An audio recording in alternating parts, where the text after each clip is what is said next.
for this group. Yes, I have started. So please record. Okay, so Thanks. again, Assalamu Very alaikum important. and welcome everyone. And I hope that we will make the best of this time, that the opportunity given to us to be together. Mhm. When Salim asked me about this, Salim again, is it Salim or Salim? Just to make Salim. sure. It's Salim. Yeah. Okay. Because that's where my original intent was, but somehow the Americanized No, version has Shahid, become. like you, my name was distorted because I lived in different countries and studied in different places. So they could not produce. It's pronounced as Salim, but I used to put it S-A. So there's the Okay. Salim, particularly those who are Slavic, Russians and Ukrainians and all There that. we go. There Changed. we I go. put A instead of A. I put E. So now they Okay. pronounce it properly, which is more Okay. of a Turkish version. That is true. Mhm. That is very true. Yeah. Yeah. Fair enough. So intrinsically, we are someone, and extrinsically, we could be another one. So extrinsically, I'm a formation tester. All my career, one way or the other, I have, and Carlos alluded to the word passion, and I'm extremely passionate about formation testing. So when Salim asked me about the topic, immediately in the back of my mind, I said, let me turn back the clock about 8 years ago when we started a formation testing SIG over here for SPE, SPWLA joint. And I was honored to be the first person to make a presentation as the intro. And I put together a set of slides on the evolution of formation testing and formation testers. So, and since then, and that was a 40-minute talk in itself, and it started to expand as you start learning more. You go in tangents, you come back, which I'm doing right now, and the sting started to, the dialogue comes in, not a monologue. So the time stretched and it became a 1 hour, 2 hour. And as Salim mentioned, that now when I say that, whom am I speaking with, and I'm speaking with people with what intent?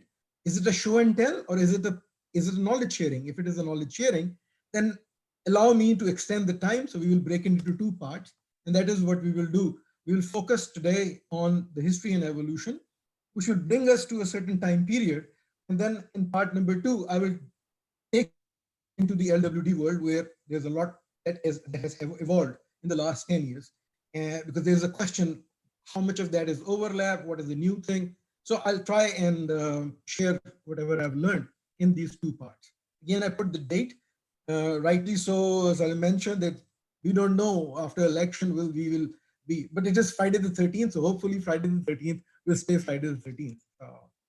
Uh, on that note, I'll now start with today's. It will be a sort of a conversation. I will ask a question to you and probably answer myself at the beginning. Later on, it will link to chats where we will have a lot of questions coming from you, hopefully. So formation testing, what it is, that's a very 101 case, and no brainer, it is to test the formation. So test the formation for what? And in a simplistic way, we are trying to assess the producibility for recoverable reserves, not just the reserves. Reserves are going to come from various aspects, but we have to put recovery in the reserves. And how do we do that? In general, again, the evolution that has taken many years, we go and look for the energy distribution, right? Mass distribution and energy distribution talked about in my last talk. So we are pretty much going in the same direction, that we will start with the energy distribution through the pulse of a well, which is the pressure. Then the pressure versus depth is going to come in. I'm just sharing with you an intro, in a way, intro to formation testing, and then slowly we will go and touch each one of these, how these have evolved over the period of time. So formation pressure versus depth, it may give us, and it does give us, different information, how the energy is distributed laterally, vertically, and with time, how it is changing, because it's a diffusivity equation we are solving. So how the time and space comes into play. Then we look at the ability to flow aspect, which in terms could be permeability, could be mobility, and then variation, which is directional dependent, which could be anisotropy. Again, we will look into these ones. A physical sample comes into play because it is what we are going to book our reserves against. So what kind of sample, how it happens, and then the ability to see the fluid before we sample, or sometimes we don't sample. And that is called downhole fluid analysis, trying to understand the fluid, the fingerprint of the fluid downhole. Something that has emerged over the last 15 years as well is, rather than testing the formation for its ability to give, what happens with the formation's ability to actually change its characteristics of permeability, of well closing itself. And that's where the stress distribution comes into play. And sometimes we have used, and we do use in the industry, formation testers to test and give us some sort of a stress distribution. And last but not least, which I'll speak more about, and I've already spoken in my first talk, there was the reservoir engineering while drilling, where productivity steering was, and I'll come back to this one in the next talk as well, on how this application, with link to the other aspects of it, has made a formation tester come into the while drilling world. And so those are the 7 different aspects for which formation testing is used or has been used. So time and again, since I can see you on my right side, and feel free to have your videos on, although Carlos mentioned that maybe due to bandwidth, video may not work, but we can give it a shot because your body language helps me to know what is happening. If I see most of you in this way, I know where I'm going or where you are going with me. So help me help you in that way, so we can have some sort of an eye-to-eye contact as well. But if things start stalling, so please, one by one, we can switch off. I probably should be the last one to switch off. Yeah. On that note, I'll give a pause. I'll take my green tea sip, and I'll let you absorb what we are going to share in the next moment or so. So every moment is a blessed moment. So enjoy the moment of silence sometimes. Most of the time, actually. Okay, so now I'll take you on to the evolution part, time scale. So there is a time that you see here. And actually, let me go back. There was a trick question, which is not a trick question anymore. That the formation testing, the first patent that was filed for a formation tester or a formation testing application was way back, and that was in 1942. Now, being a Pakistani, I related to some events that took place in 1940. Is a big year for Pakistan because that is where the name Pakistan was given. Actually, that was the time period, and the thing started. And 1947 is when we got the independence, and then 1947 is when the IP was granted. So again, ironically speaking, it took 5 years from the filing date, which is what you see here, to the date when the thing was granted. And maybe I'll use this pointer as well. The 5 years, and I've been now involved, I'm only 6, Hani has probably 60 patents over there.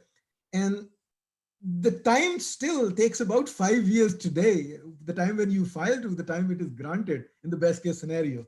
So on one time scale, we haven't changed. On the others, we have. The patent which was given over here, again, it's a very congested file. And if I look at one of the key phrases over there, it says that I have now devised a method and apparatus for evaluating the producing capacity of a formation without actually putting the well in production. So, which was initially a DST mandate, but now it's a DST taken on a localized scale downhole without even bringing the fluid to surface. So that is how the thing started way back 70 plus years ago. Now, I'll come into the chronological events. So 1947, the patent is granted. Someone has started to work on it. Different service providers are looking into it. Different operators are looking into it. And my question to you would have been, when was the first time a formation tester actually was tested? And the answer is, since the time scale starts in 1955, it was somewhere around that time period. So in 1955, the first commercial formation tester did its job. And to keep the thing simple, it was classified as FT. That was the acronym given to it for formation tester. So from there onwards, and this was the formation tester, what you see over here.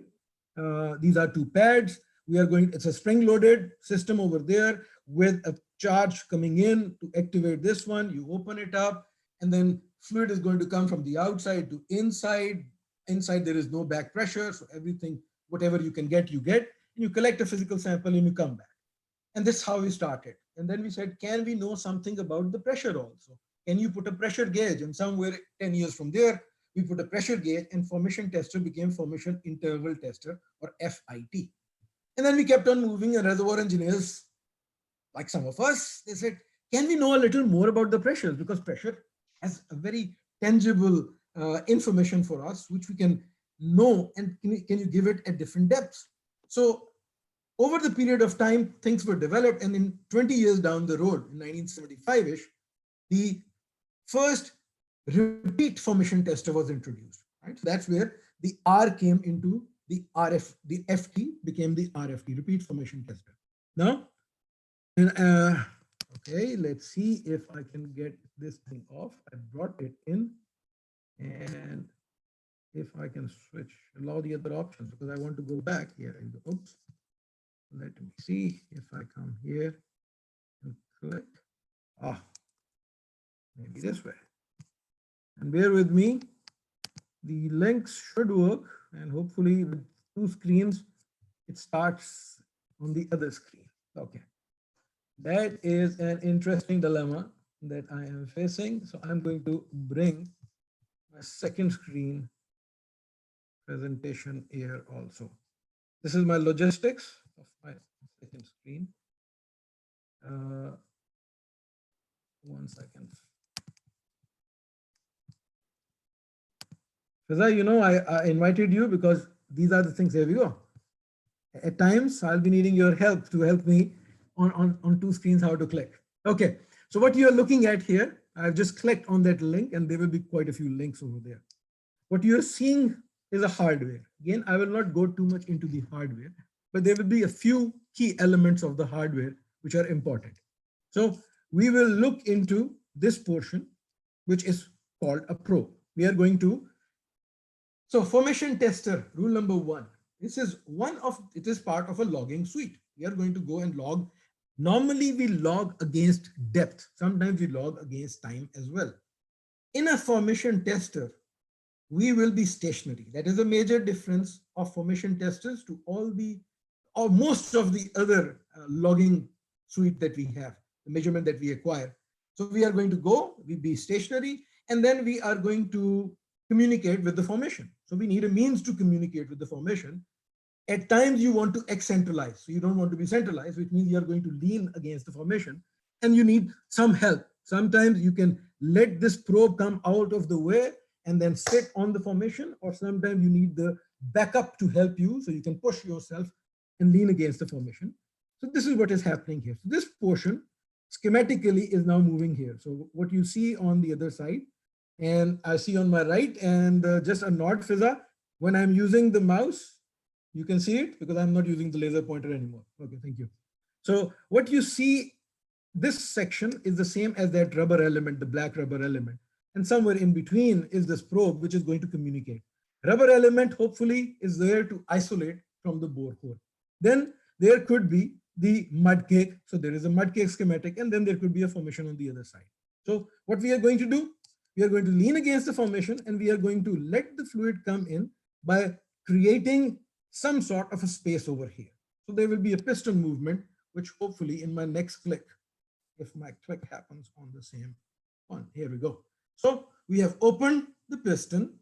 The fluid has come in from the formation going down. You can control the rate at which this piston is moving, the piston over here, and the volume that is coming in.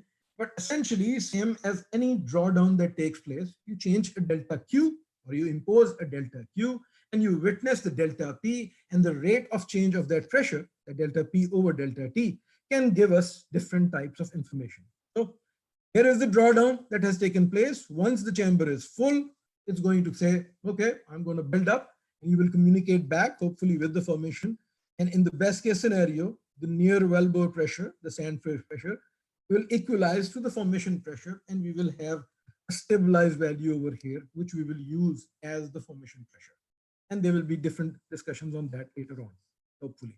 So here is a build-up, here's a drawdown. What we do in any DST, we are doing it on a small scale by taking a small volume, which is the fingerprint of pre-testing. So we are testing before a pre-test, a small test before we do a big test if needed. So that's how the pre-test word came into being. And we are going to do these pre-tests at different depth to know the formation pressure, and maybe through relationship, we can also have an idea. The relationship is how much pressure drop has taken place against the rate that we impose through a probe or whatever that orifice is. And there is a convergence effect, which will be this shape factor that is qualified. And that through a Darcy law is going to give us the mobility. Right? We can assume a filtrate viscosity, but in general, we put the two together, that we say that the rockability and the fluidability, the lump of the two, which is the mobility, is what we will infer through the pressure drop. And the key over here is SS, which is steady state. So if we reach a steady state, we can use this Darcy law easily and have a first order understanding of the formation ability to produce. So two messages here. Message number one, the initial intent of a pretest to know formation pressure. But since we were solving for Darcy, we were also able to infer something about the ability of the formation to deliver, which was the mobility. Right? So those are the two things, one direct product and one a byproduct. Now, why do we use formation pressure?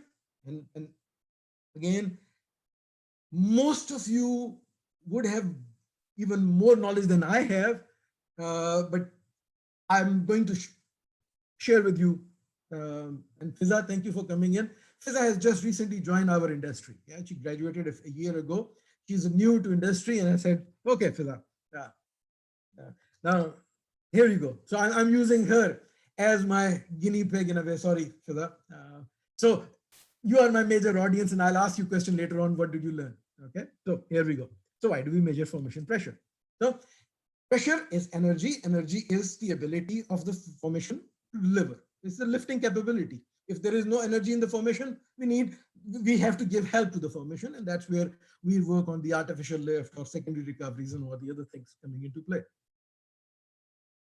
By knowing the pressure, if we are going vertically, we can infer something about the vertical distribution. So coming back again here, assume again cartoons. So there will be a lot of assumptions. I'm going to time and again make you look at the things, look at the lines and think between the lines, or actually think beyond the lines. So read between the lines and think beyond the lines. So that will happen. Yeah. So here we are. Geographically, someone has put layers over here. Okay, I am a reservoir engineer. I need to know those layers, but I'm not into those ones. I'm into flow units. So based on those geographical or geological layers, actually geological layers, which could turn into petrophysical as well. Initially, the formation pressure, again, a cartoon said, hydrodynamically, all the layers were in equilibrium over millions of years. We didn't see any disparity in pressures when the first well, a vertical well, our exploration well was logged the first time. And that is whatever the value is, I'm just putting it as a reference pressure. Then we this field, and after production, we were producing from different parts of the field, different parts of the layers. And then another new well was drilled. And in this new well, we go and log the pressures. And what we observed is this pressure distribution, which is no longer the same. It is not an equal depletion that you see, that everything has dropped the same way. Some layers have dropped much more, like the Ative layer here, than the upper Jurassic layer that we see, and hardly any pressure drop on the bottom. What do we infer from it? What we infer from it is how these layers are vertically communicated. If someone tells me, Shahid, we were only producing intentionally from this Ative layer in this field because these are the only 4 wells, and I'm still seeing a pressure drop way up in the upper Jurassic, I will infer that there is vertical communication. Okay, so that's how you start using as a reservoir engineer into the flow units that we have in our numerical simulators, for example. how we will assign the properties, the interlayer properties, and the absolute value of pressure drop. So there is depletion effect, and I will use the word differential depletion, the delta difference in the depletion, which is extremely important, even more important than the depletion itself. So next comes, yeah, that was the infer. We do not measure depletion, we infer depletion by knowing the two pressure values, one at an early time, meaning less production or no production, and then the impact of production coming into play. An example over here, again, what you see is a layer where not a reservoir engineer, but a petrophysicist by default is going to go and talk about something called gradient. Yeah, he's going to put the line over there and they will infer the fluid characteristic because somewhere a petrophysicist is solving RG.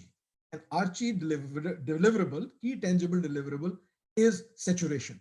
So way back, the formation testing data was used, or the information was used to calibrate or cross-check or validate the information that we were getting from the normal formation evaluation triple combo density resistivity logs.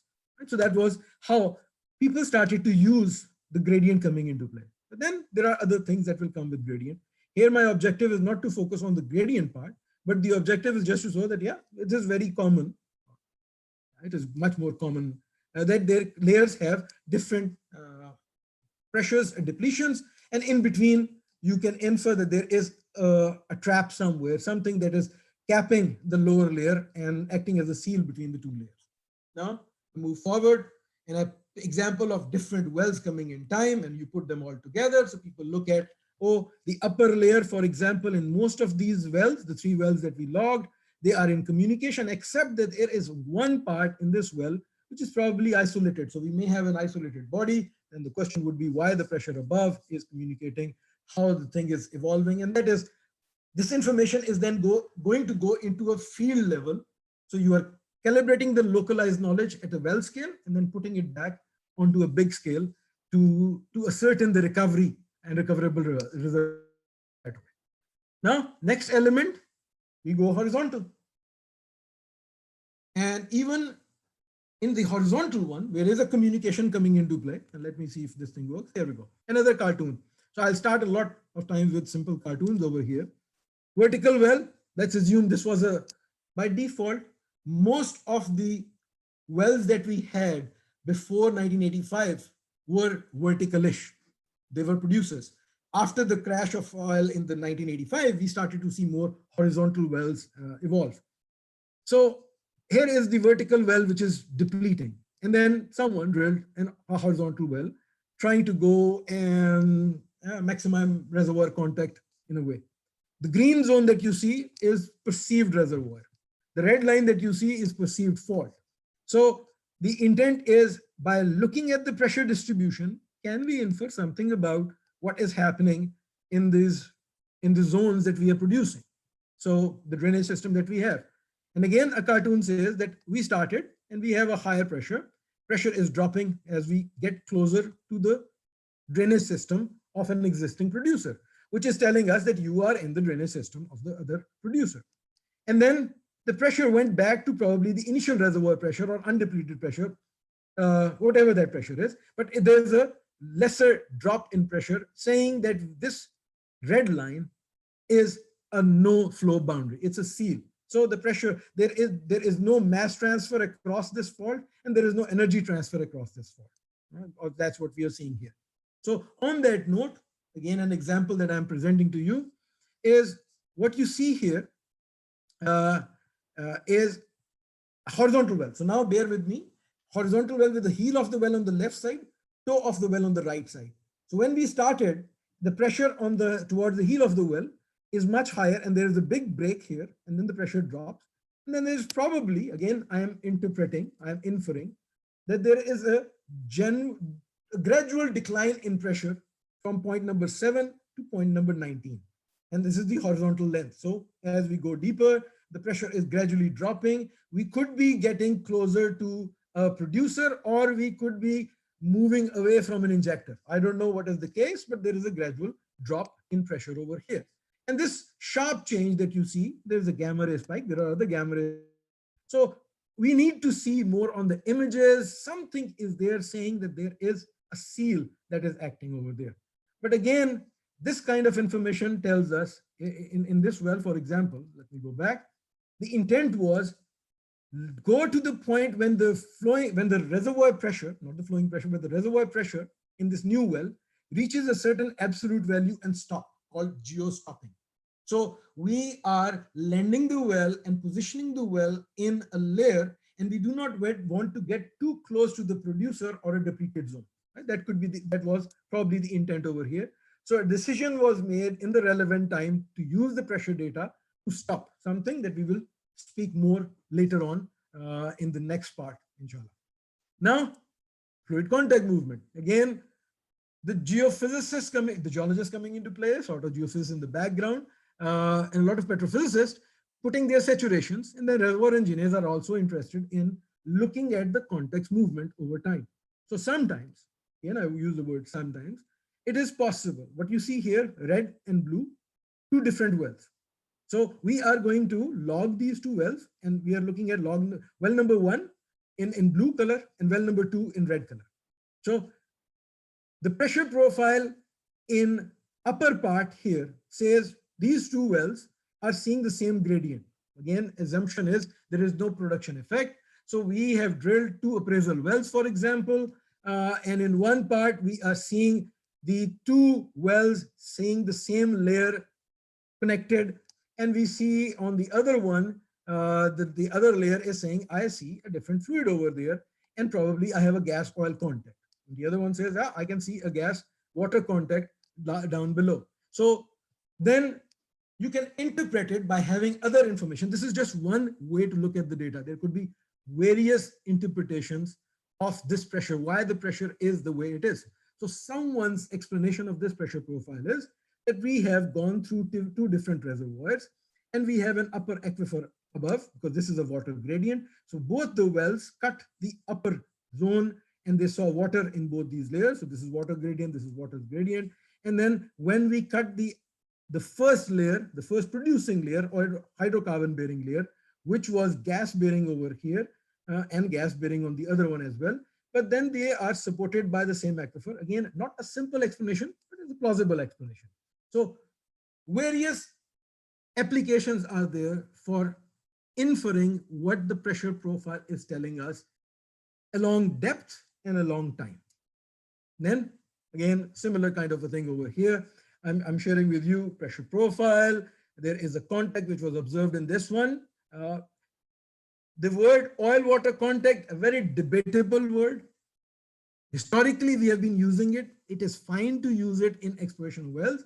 But as we move forward, you will hear me speaking more and more about water down, water up to, oil down to, the effect of transitions coming into play. And free water level has been used a lot of times with the formation testers. So those are buzzwords. I don't want to go into all of those. So all we see here is maybe we can infer something about the type of fluid we have and where they can meet by looking at the pressure profile as well. Then we move forward and I go into recoverable reserves. I talked about that. I talked about the drainage mechanism to a certain extent, how the pressure is changing over time, and we use it into the simulators. The net effect is that here we are looking at a plot of using the production of oil, the GOR which is changing, and the pressure which is dropping, and someone is analyzing all of this. And this was done in 1943, way before the formation testers came into being.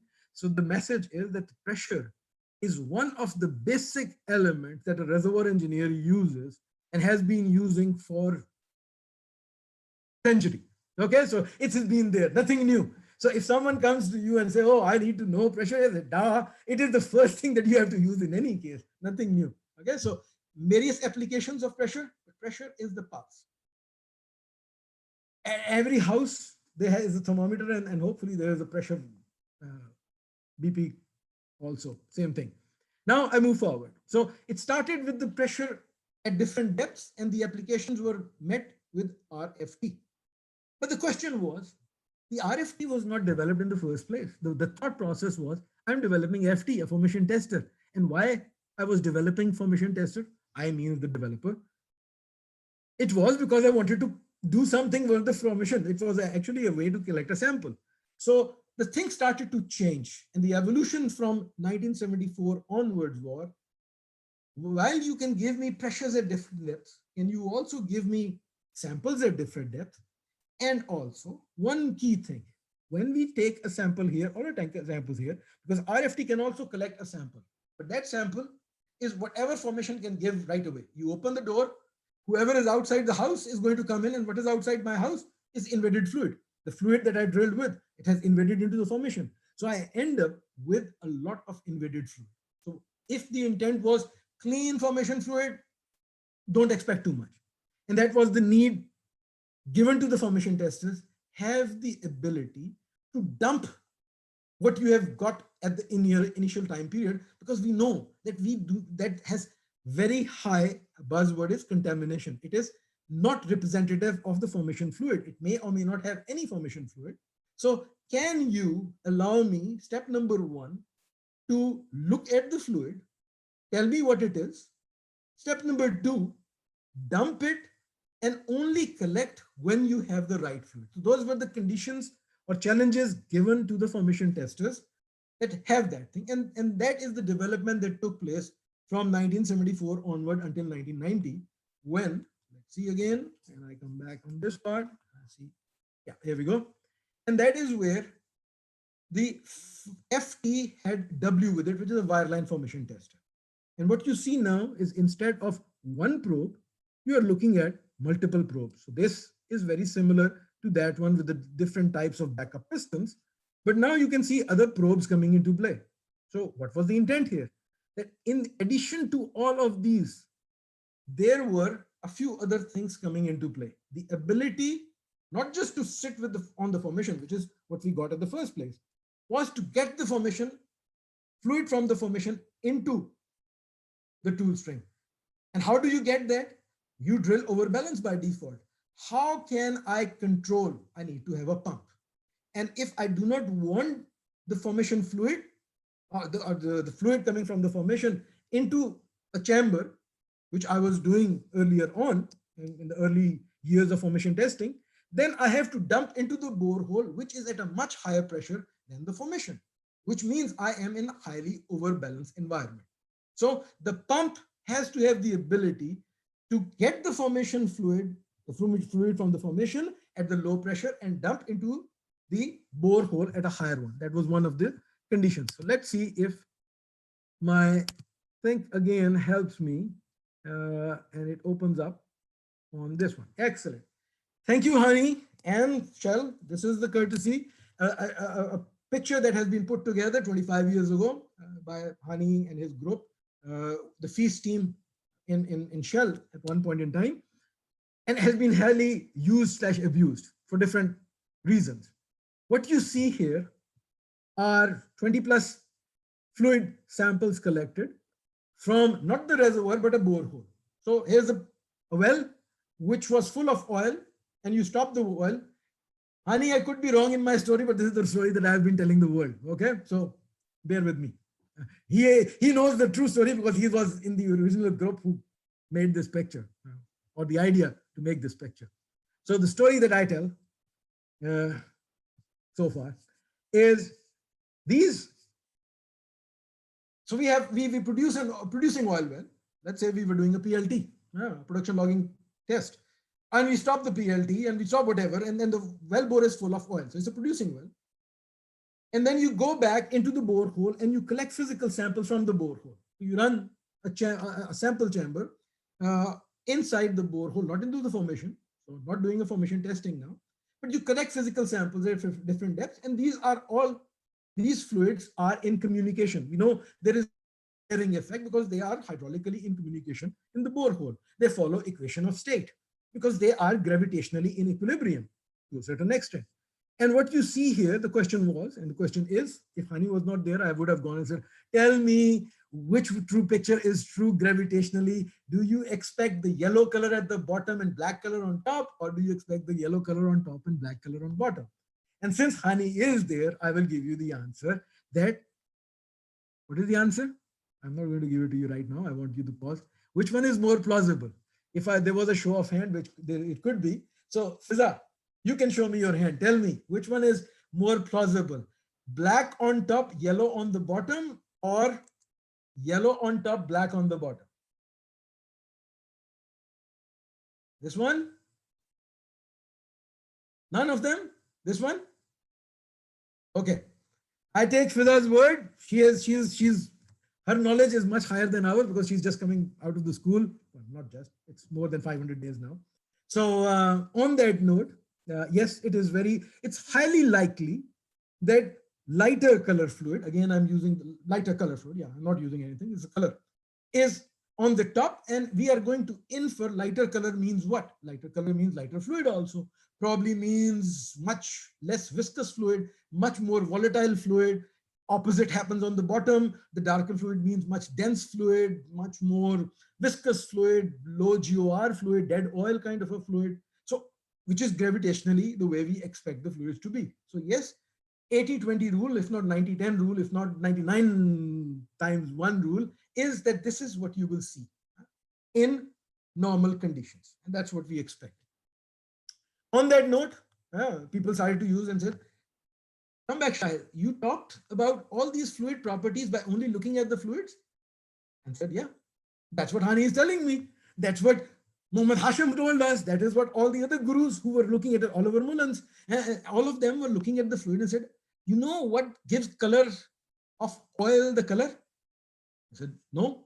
And behind me are 2 books by my godfather, Oliver Mullins, who will say asphaltene. Right? So asphaltene has a big impact on the color of fluid.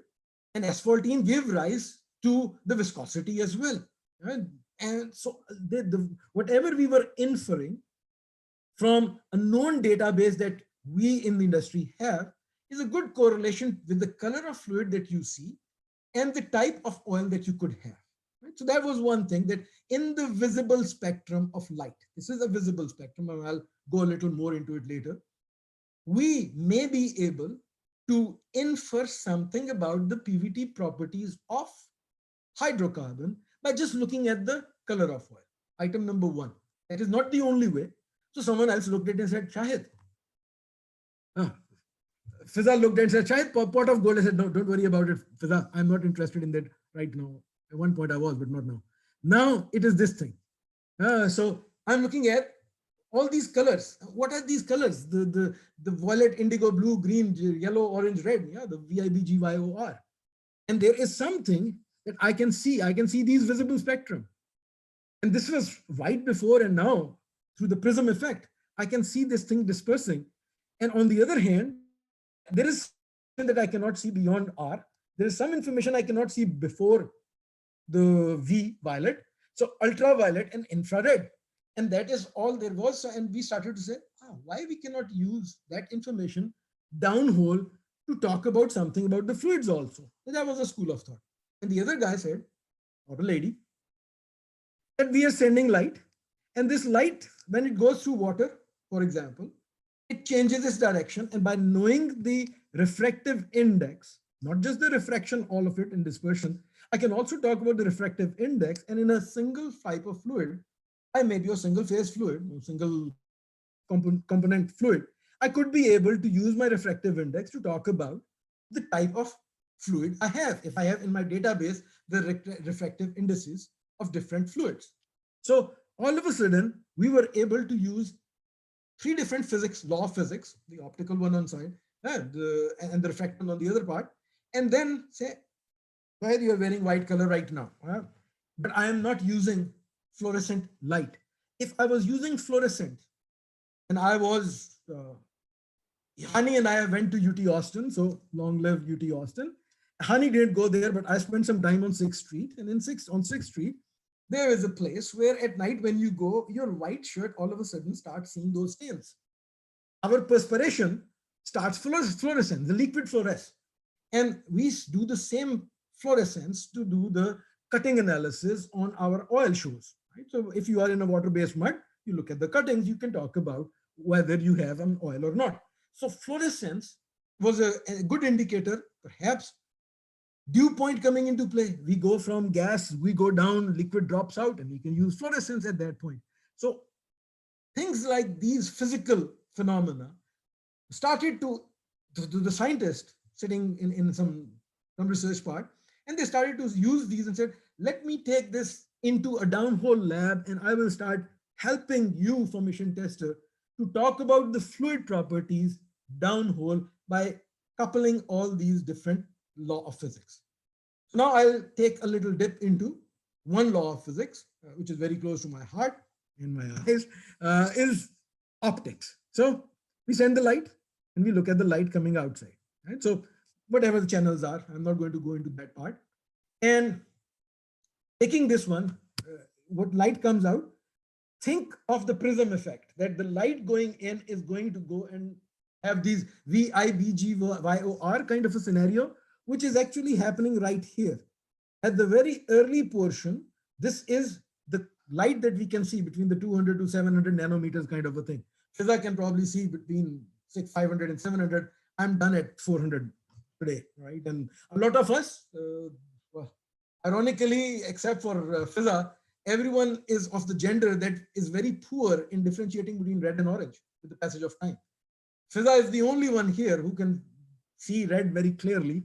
So one, God knows what, 10% of male or 7% of male by default are colorblind, especially on the red part. So when it comes to that one, because at this point, our sensitivity is no longer there. So this is where near infrared comes in. And when I go into the near infrared, there are a lot of these curves which are happening. So first, let me focus on the optical density part. Going back in time, not here, but two presentations ago, for those of you who listened, who were there on that one, I mentioned that you send the light, if all light comes out, then out in over out ratio is 1, because all light has come out, and log of 10 to the base, log of 10, yeah, log of 1, log of 0 to the base 10, 10 raised to power 0 is 1. So 100% light coming out, and we said we will go and define an optical density, which is going to be 10 raised to power whatever number. So if 10 raised to power 0, which is 1, 100% light has come out. If only 10% light comes out, which means 90% of the light is absorbed by the fluid itself, only 10% is coming out here, the optical density is 1, because log of 10 raised to power 1 is 10. 10 times more light has been absorbed. And if 1% light comes out, then 101, so 100, so 10 to the power 2, optical density. We talked about all of those things last time. So what you are seeing here is the optical density increase means the fluid is not just becoming dense, but the color of fluid is becoming more and more opaque. It is absorbing light. So when you see a very light colored gas, for example, don't expect any optical density. But if you have a very dark color oil, it will go and it will stay dark for a very long time period. It will mask. So what you see on these curves probably is how these light color fluids are becoming dark color fluid. If I go back in on the honeys, yeah, remember the slides that we have? The dark oil that we saw will have an optical density somewhere over here. And the light oil that we saw, the yellowish color, would have an optical density characteristic over on that curve. But there are other features. So what are all these other features? And people started to look into, let me zoom in. I only am going to focus on one wavelength. And here someone has put 20 wavelengths, whatever those wavelengths are. And I focus into this portion because this portion is unique. And this portion is where hydrocarbons started to have a signature.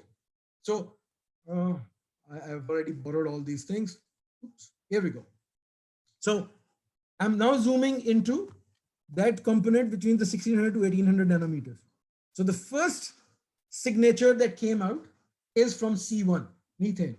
Then ethane has a fingerprint, then pentane or propane, then butane, then pentane, and then iso, neo, whatever it is, normal, all of those things are going to have their own fingerprints. But you can start seeing that you can do a gas chromatography in a way by looking at these signatures downhole. You can do it in the lab, you can do it downhole as well.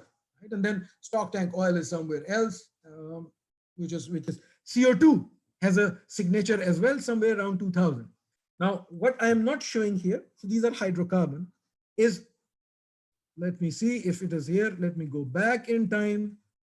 And I thought I had that part, maybe not. Okay, forget about it.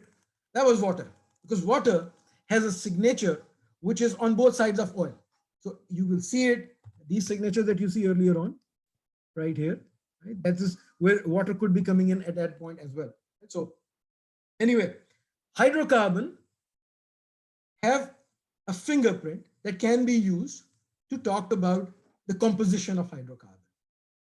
And this led to a science that, why do I have to collect a physical sample? Why not to talk about the type of hydrocarbon I have downhole and infer more about it, and maybe solve those things as we, and collect a physical sample only when we need to know a little more. There are other reasons why we want to collect a physical sample, but in certain cases, we don't have to blindly collect a sample. We can talk about it.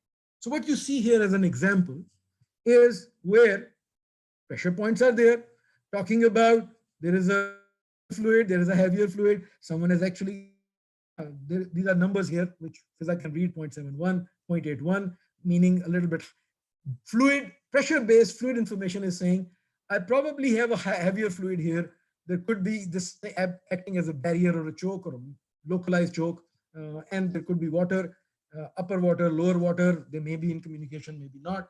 And then the colors that you see here are those optically derived compositions. So you start going in, and each one of these places, we stop, we pump out, and we look at the fluid composition. So the lighter color is more yellowish. The darker color is more C6 plus. And there's a little bit of CO2 that is appearing as well in this case. The blue that you see, these are the water samples which were collected, and they will not see much on this one. And then other properties like the density. It is also going to, these are bulk properties. These are very much localized properties. So you are combining the two together now and saying, my fluids are having, can I use this? And they are defining equation of state. Are they following equation of state which is in or not in equilibrium? Do I have something which is acting as a barrier? So those are the kind of questions that we started to answer by using this type of an information coming through downhole fluid analysis. So these are some properties. Again, the intent at this point is to just share with you some of the uses that came in under the umbrella of formation testing to go and look at the fluid and put that fluid in a database, a live database somewhere, could be in your Eclipse, in Petrel, in whatever database you have, and start saying that, are they following the flow units? Can I define my recoveries now? The composition analysis that I'm doing, if I'm using a compositional simulator, am I seeing this one? At this point in time, the solids are not put in. Over the period of last 15 years, 20 years, there has been a lot of work done in trying to infer something about the solids, which could be right here, the solid part of asphaltene coming into play, for example, the precipitation of asphaltene. And a science that has evolved, I briefly allude to that one right now, is where the fluid and the migration part of the fluid, because petroleum geology has been there, but it works on millions of years. Whereas as a petroleum engineer, I'm not going to wait for millions of years. I'm in my 10, 15 years of production time period, and I want to see how my fluids are changing their characteristics. And that merger of the two, petroleum geology with the DFA analysis, came out as reservoir fluid geodynamics, RFG. That is the buzzword, where these two are handshaking. So there's a lot of work. Again, Dr. Oliver Mullins, Ani, they have been busy with those kind of analysis. Field-wise, when you look at it, you not only use the information, your completion strategy for this well, but also talk about how the whole system is talking, where the fluids could migrate, have migrated, and what do we expect. And the buzzword from the solids that come into play is flow assurance. So we are linking the fluids not just to the oil, water, and gas type of fluids that we were talking about at the basics of infancy of formation testing. Yeah, when we were solving and calibrating Archie, we started to link it to completion in the middle phase and flow assurance as we move forward. So preemptively, can I have the equation of state, the phase envelope? So the buzzword now is going to be the phase envelope of the fluid that I have, which has the phase envelope of gas, the phase envelope of liquid, and the type, the wax that could drop out. Right? So all of those things are going to come in. I'm a little now moving fast than I should. So time for me to take a pause, because the next click is going to take us back onto where we were. So I'll let you absorb, because at least 4 of you that I can see are in this position, which is a good position, but it is also you want your head not to fall all the way, because I'm super saturating you with info. So I'm going to get some lighter fluid in my body.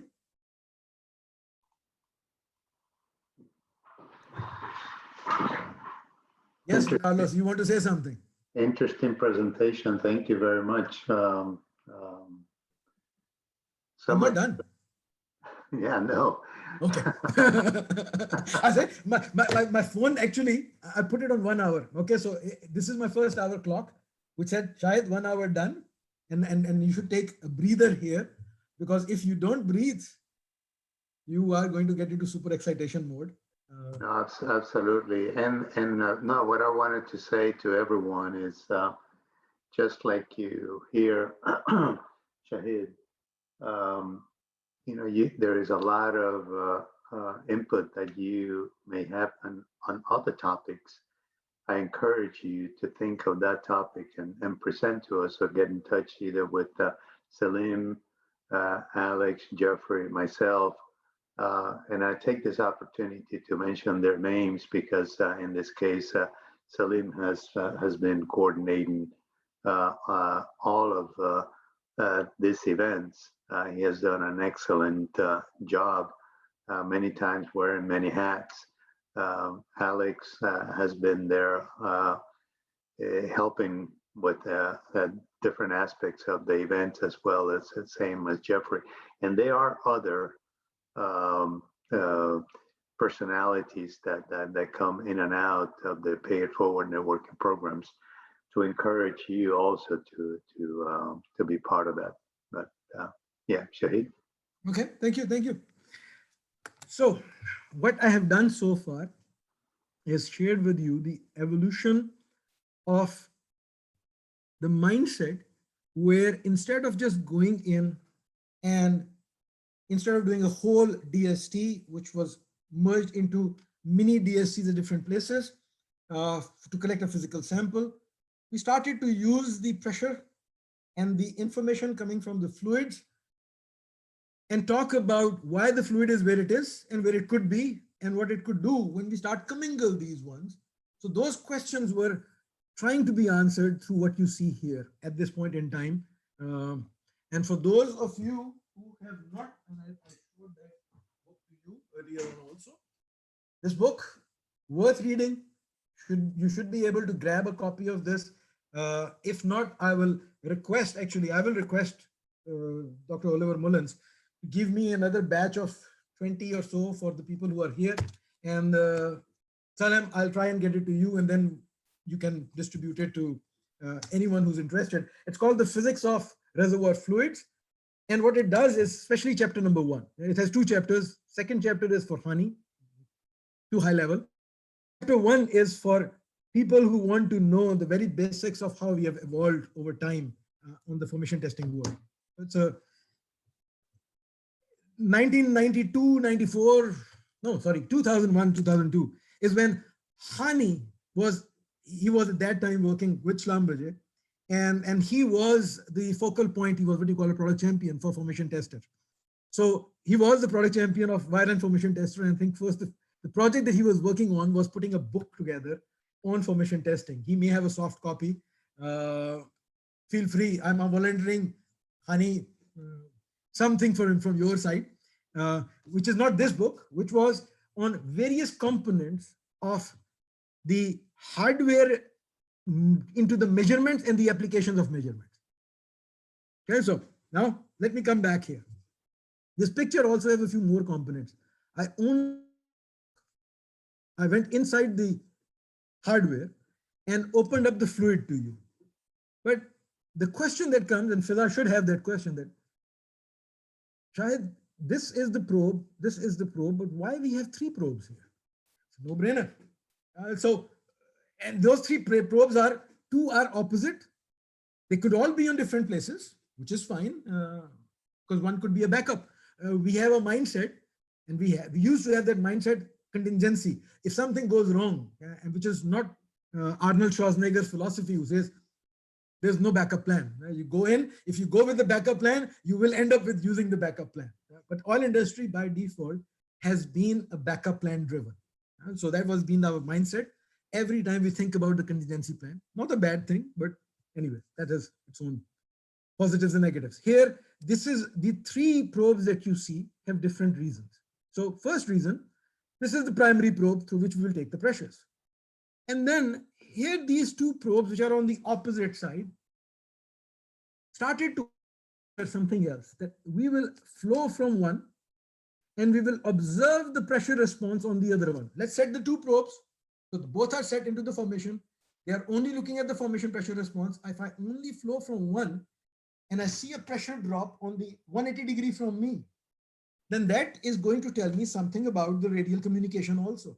So I should be able to talk about the radial connectivity, permeability. The place where I am producing from, the sink that I have, has a lot of convergence. So there is a lot of converging skin over there. So if I am a petroleum engineer and I am a pressure transient analyst, then I'm using the word default many times now, probably this is my 10th time. So historically, we as a pressure transient analyst, we look at the transient response and say, I can talk about permeability, I can talk about skin, I can talk about the pressures over there, I can talk about the drainage system, and sometimes I talk about the anisotropy also, if I can see spherical flow, radial flow, and all the other stuff. So similar thing was that the skin is inherent to the point where you are producing from. So observation probe, which is this probe in this case, the one which is 180 degree from me, is going to observe the response, which will be independent of skin. So I can have a better understanding of my horizontal permeability if they are vertical, if they are placed in a vertical well. Oops, sorry, I didn't intend to. And then what you see on the other one is if I'm producing from one and I observe on the other one, which is not 180 degree away, but probably X EVD feet away, or it could be in the same horizontal well, some other distance away, then I am talking about the communication. This could be spherically driven also. And spherical flow is Kx plus Ky times Kz or Kz, and the triple root, the cube root of that one. So we can then decipher and delineate and talk more about anisotropy and skin and horizontal permeability or radial permeability and vertical permeability by doing multi-probe analysis. That is how the multi-probe concept was introduced. The need was better understanding of permeability, not just the better understanding of fluid and or capturing a better quality sample, but to understand permeability distribution as well. Okay, so that's how this wireline formation tester evolved. But then came a catch, that these probes are like my thumb. Some are like my little finger, some are like my thumb, some can give even, none of them is as big as this. So you're from a quarter of an inch going to 2 inches. Then you can have a different flow area coming into play, but they are still, you're trying to pull the fluid through a very small orifice, which means that you are dependent upon the ability of the formation to give to you. If the formation has low mobility, meaning higher viscosity or lower permeability, or a combination of the two, then you will have an excessive pressure drop when you are trying to pump. So help the formation to deliver, and that allowed the dual packer to come into play. So dual packer was just like the packer that we use, 1 meter open interval instead of these inches of intervals. And we can go into tighter rock. Let me be, I'm hopeful. Hope is a very poor strategy, but it worked, hopefully. Fiza, can you see it? Okay. So what you're seeing here is the cartoon put together by a person in 1996, and in 2000 and probably 11, he became the CEO of Schlumberger, Paul Kipsgaard. So thanks to him, he made this presentation for us. So some people can become CEO also by making these cartoons. What you're seeing here is the blue color. Take my words, it is the invaded fluid, water in this case. Green color is the hydrocarbon in the formation. Brown color is the shale above. So my reservoir is right here. Invaded fluid is gone. I'm assuming a piston-like displacement. It's a very simplistic cartoon. And then I'm going to run. I hope you're not hearing this thing, but anyway, here it's coming, it's coming. So here I am running the dual packer. I go in, I stop at a given depth, the depth where someone has said, I want to know the properties of fluids and rock at this point. You are going to inflate the packer and isolate from the borehole. That is key. You cannot communicate with the formation if you are open to the borehole, so you have to isolate. So the dual packer inflated is isolated now. We start pumping in and it starts seeing the blue color, which is the formation, this filtrate. And after some time, hydrocarbon breaks through. We look at the hydrocarbon, we talk about the composition. So this was the same thing is going to happen with the probe also, but you don't have to stop. This was an old one. But what it says is that you can look at now when you do a buildup and you can do a packer probe interference, you may be able to see spherical flow also, the half slope, the negative half slope, and you may be able to see the radial flow coming into play. So all of a sudden we can have the dual packer allowed us to pump larger volume. For anyone who has analyzed pressure data, they realize that the depth of investigation is very much linked to the volume we take. So the larger volume we take, the farther away we will read in pressure, and the cleaner it will be because it is moving away from all the road noise of the borehole. So we were able to have a better quality pressure transient data, better quality build-up data with the dual packers coming into play. And it allowed us to sometimes look at radial flow. But most of the time we were seeing spherical flow, and then we started to put another gauge with it. So these kind of hardware are going to be lumped with it. So you will have a packer and a probe. And the combination of the two will, instead of having these two, you will only put a dual packer here. So you flow from one, you observe on the other one, and you can do a better quality interference test. And this allowed the industry to use the word called VIT, vertical interference test, in vertical wells. Then in horizontal well, we used to use the word LIT, localized interference test, or interval pressure transient testing. There are all various acronyms used to talk about pressure data, which is going to come from two different gauges, most likely. One where you will flow and one where you will observe, and the combination of the two can tell something about the permeability and the anisotropy and the scale. Okay, so that was the dual packer coming into play. Now, dual packer also helped us that if the rock is too tight and probe I cannot pump single phase from it because the pressure drop is too much, and I want to pump hard, fast, then dual packer with 1 meter interval will be able to, with a smaller pressure drop per unit inch, will have better communication with the formation. Similarly, if it is a fractured or you are in a zone where you have anisotropy and laminated structure, you can have better quality pressure response because you will have the sweet spots covered rather than going through a probe. Various applications came out. Again, that evolution is in the background. So hardware allowed us to take these tests into challenging environment, not just the simple high perm reservoir. Now I use, as a formation tester, not as a geologist, as a petrophysicist, but as a formation tester, when I use the word permeable and tight, they're all relative. So to me, as a formation tester, the sweet spot of formation testing is between I think in log cycles.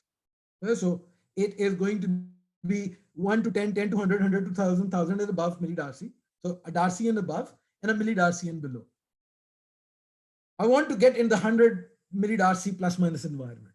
50 to 500 is the best case scenario for me. I can pick up most of these hardwares and go and do a lot of things with that basic hardware if rock has the ability to give. But if the rock doesn't, then I need to have the rock. And that's where the challenging environment is Darcy, because at that point, rock is it's too good to be true. The formation doesn't become Darcy by default. Default.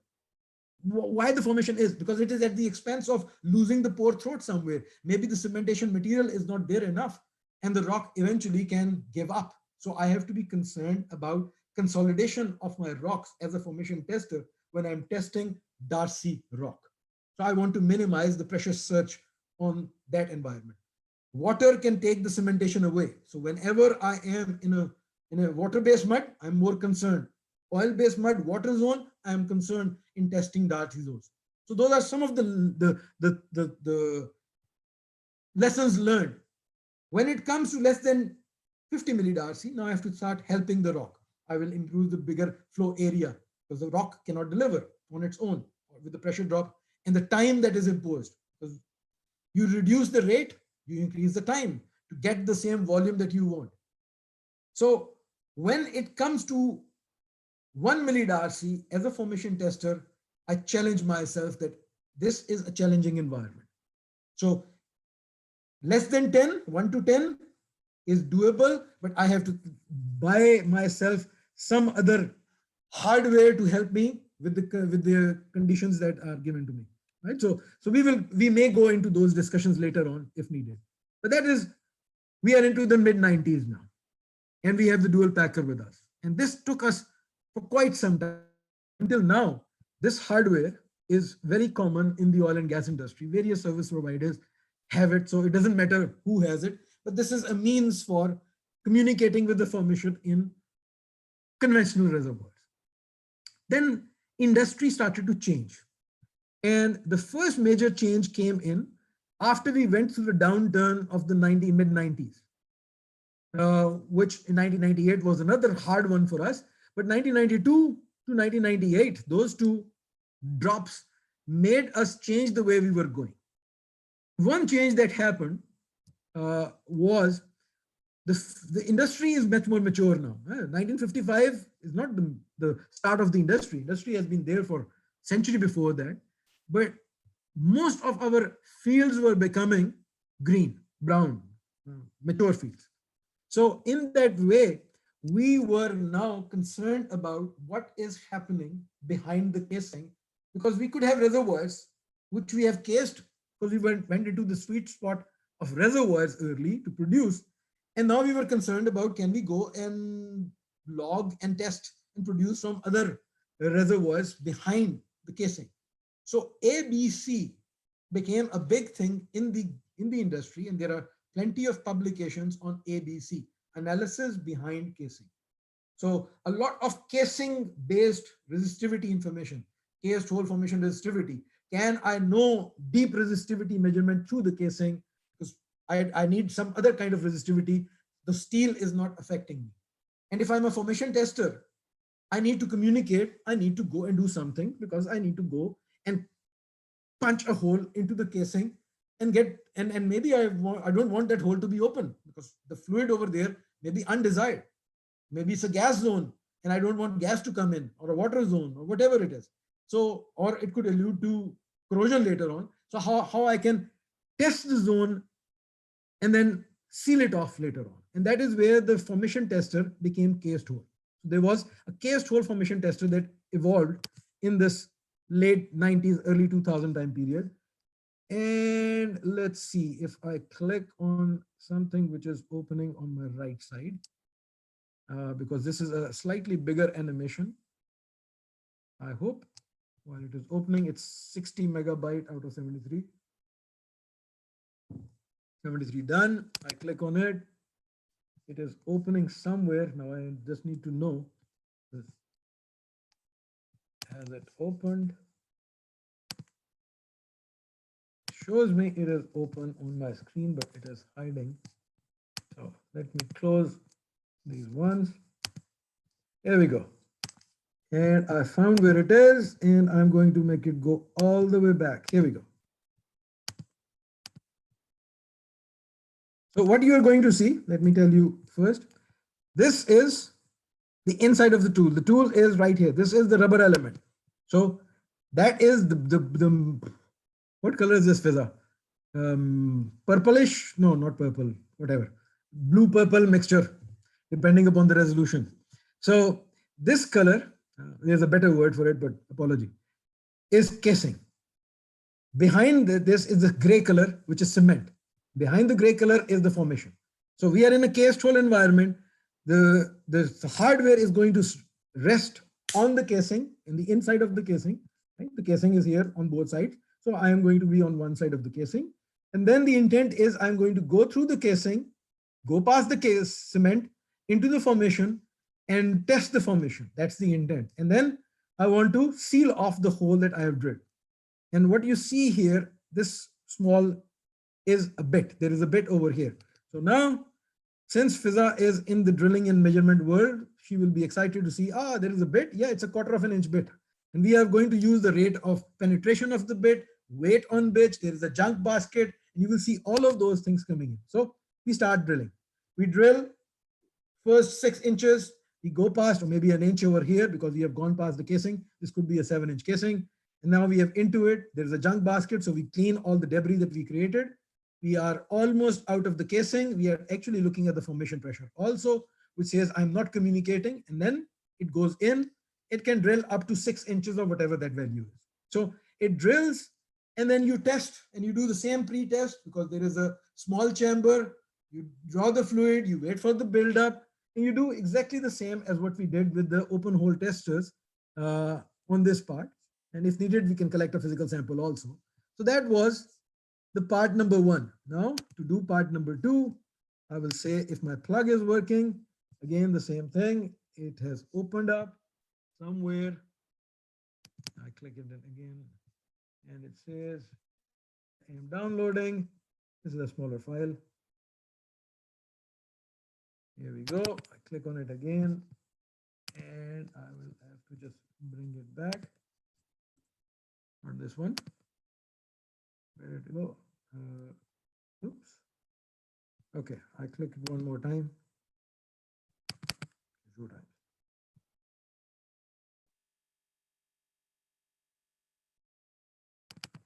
Patience is an acquired virtue. Okay, here we go. Stop, pause, please. Thank you. Okay, here we are. So we have already drilled with the upper one. Now comes the lower section. So what you are going to see is a rivet motion.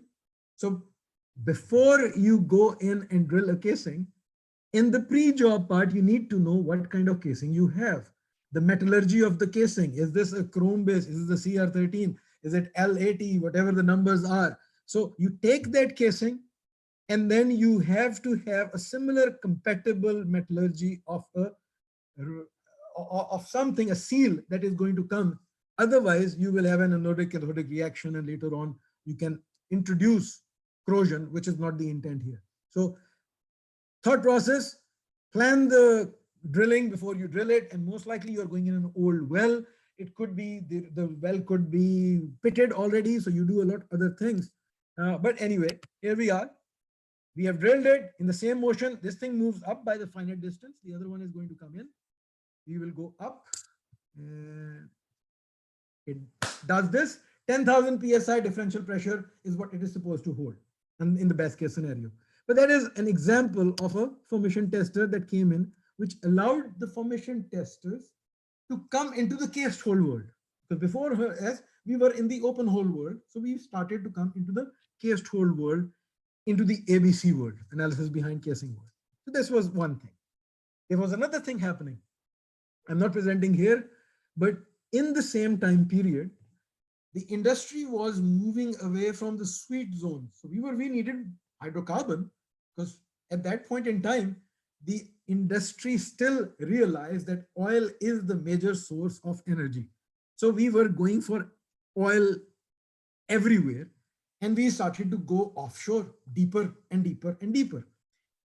Or even on land, deeper wells were coming in for new oil. And as you go deeper, there was a limit to the borehole size. So the hole size was becoming smaller and smaller and smaller. So in parallel, while the cased hole was going to bypass zones or old reservoirs which were not targeted behind casing, the new reservoirs were below and they were smaller. So there was the small slim hole formation tester that also came into being in this time period because the environment was going in that way. Okay? But then Gulf of Mexico was a prime example where deep water showed us that you can actually enlarge the hole and you don't have to end up with 6-inch hole or a 4 3/4 inch hole. You can have 8.5-inch hole or even bigger hole, 9.58 inch, 9.78 inch in your reservoir section. So that thing was happening in the background. There was one more thing that happened. And that is where I click here and my clicks are on both sides. Here we go. So what you see is similar to the dual packer, but there is a catch now.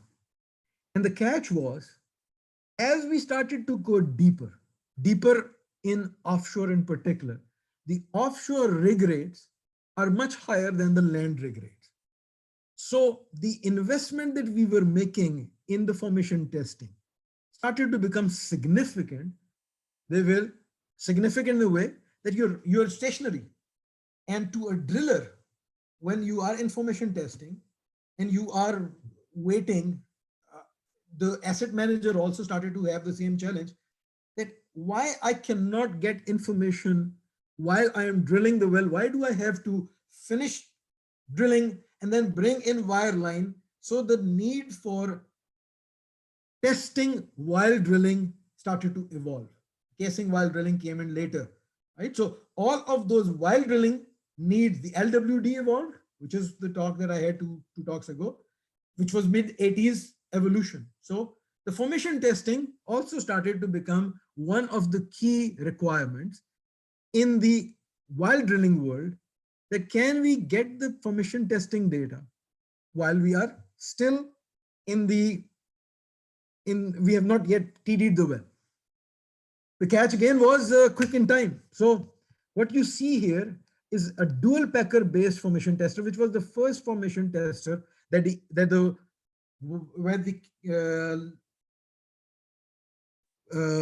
while drilling world saw. So this was and it was called DFT, Drillers Formation Tester, originally defined by developed by Pathfinder. And then soon afterwards, right, that started the world of formation pressure while drilling. And then another service provider, in this case it was Halliburton, they brought in a probe-based, the first probe-based formation tester came out, and they took the probe base that we have here, right, and said, let me put it on the drilling BHA and link it with the drilling BHA. And the moment we were having a probe-based tool, which was very quick to deploy, and we could do multiple of it, which was much more efficient, the efficiency of this gauge, or this hardware, not the gauge, the hardware, took over the efficiency of the dual packer base. And this dual packer base became obsolete. So since 2002 onwards, most of the formation pressure while drilling information has come through probe-based technologies from whoever the service provider is. But that is the message here, that there were two technologies, two different ways in which the intent was we want to get formation pressure and we want to get it as early as possible. And sometimes initially it was we don't want to run wireline afterwards because sample may not be the case. This was only for pressures. So I'm going to click on this bold enough and hopeful enough that it will appear on this side of my screen, not the other one. There we go. So what I'm putting in front of you are some internal boundary conditions imposed on the developers. Need number one was, I want a formation tester and I want to run it with the drilling BHA, so it has to survive the shocks and vibrations. Okay, fair enough. But there was another need, because we are no longer, the formation testers are no longer on the books of data analysts or data gatherers. We are on our time is driller's time. When we are stationary, the driller is waiting for us to move, because for him or her, it is a non-productive time in a way. And it's a recipe for disaster, and disaster means we are going to get stuck. That was the mindset. So from a driller's perspective, the key thing was move as early as possible. I don't want you to be stationary because you are in my critical path. My critical path is I want to TD this well and hand it over to my asset manager, whoever takes the ownership, and I want to have my bonus and live happily ever after. So for us, the key was what can we do to increase the pressure, the efficiency of acquiring pressure. And the same need was on both sides. One was drillers while drilling, and the other was deep water, where we were getting into higher rig rate.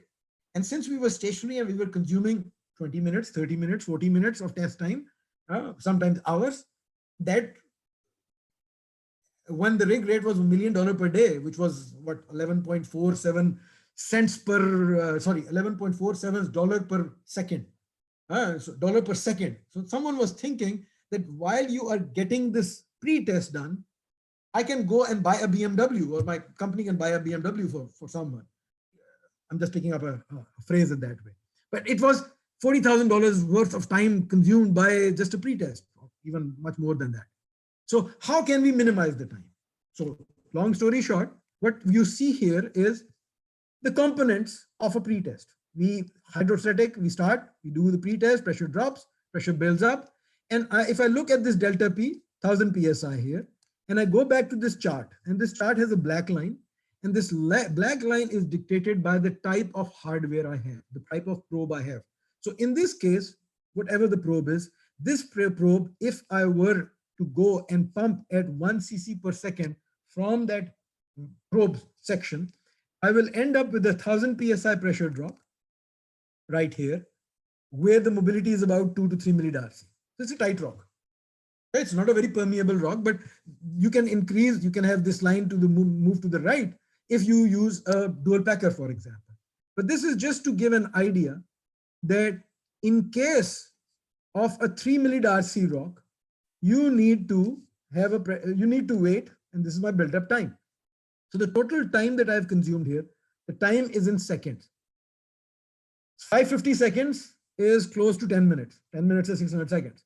So we are in this point for 10 minutes or so. And again, Fiza, what is consuming my time? Is it the drawdown or is it the buildup? And the answer is it's the buildup. Because buildup takes 90% of my time. I want to wait for the pressure to stabilize. And the wait time is dependent upon what volume I take. And that is what these analysts were working in the background, said, okay, let me see what is the relationship in a tight rock. If the rock is permeable, if I go back here, if I make this rock permeable, instead of a 1 millidarcy, make it 100 millidarcy, then I will end up with a pressure drop of a much smaller case, which means right in first few seconds, maybe 100 seconds or so, I'll be done with the pretest. So the concern of stationary time is bigger when you are in a tighter rock rather than in a permeable rock. That was the message here. So on that note, someone said, formation test is tight rock. Let us see what we can do. And they put on this side, on the y-axis, another variable.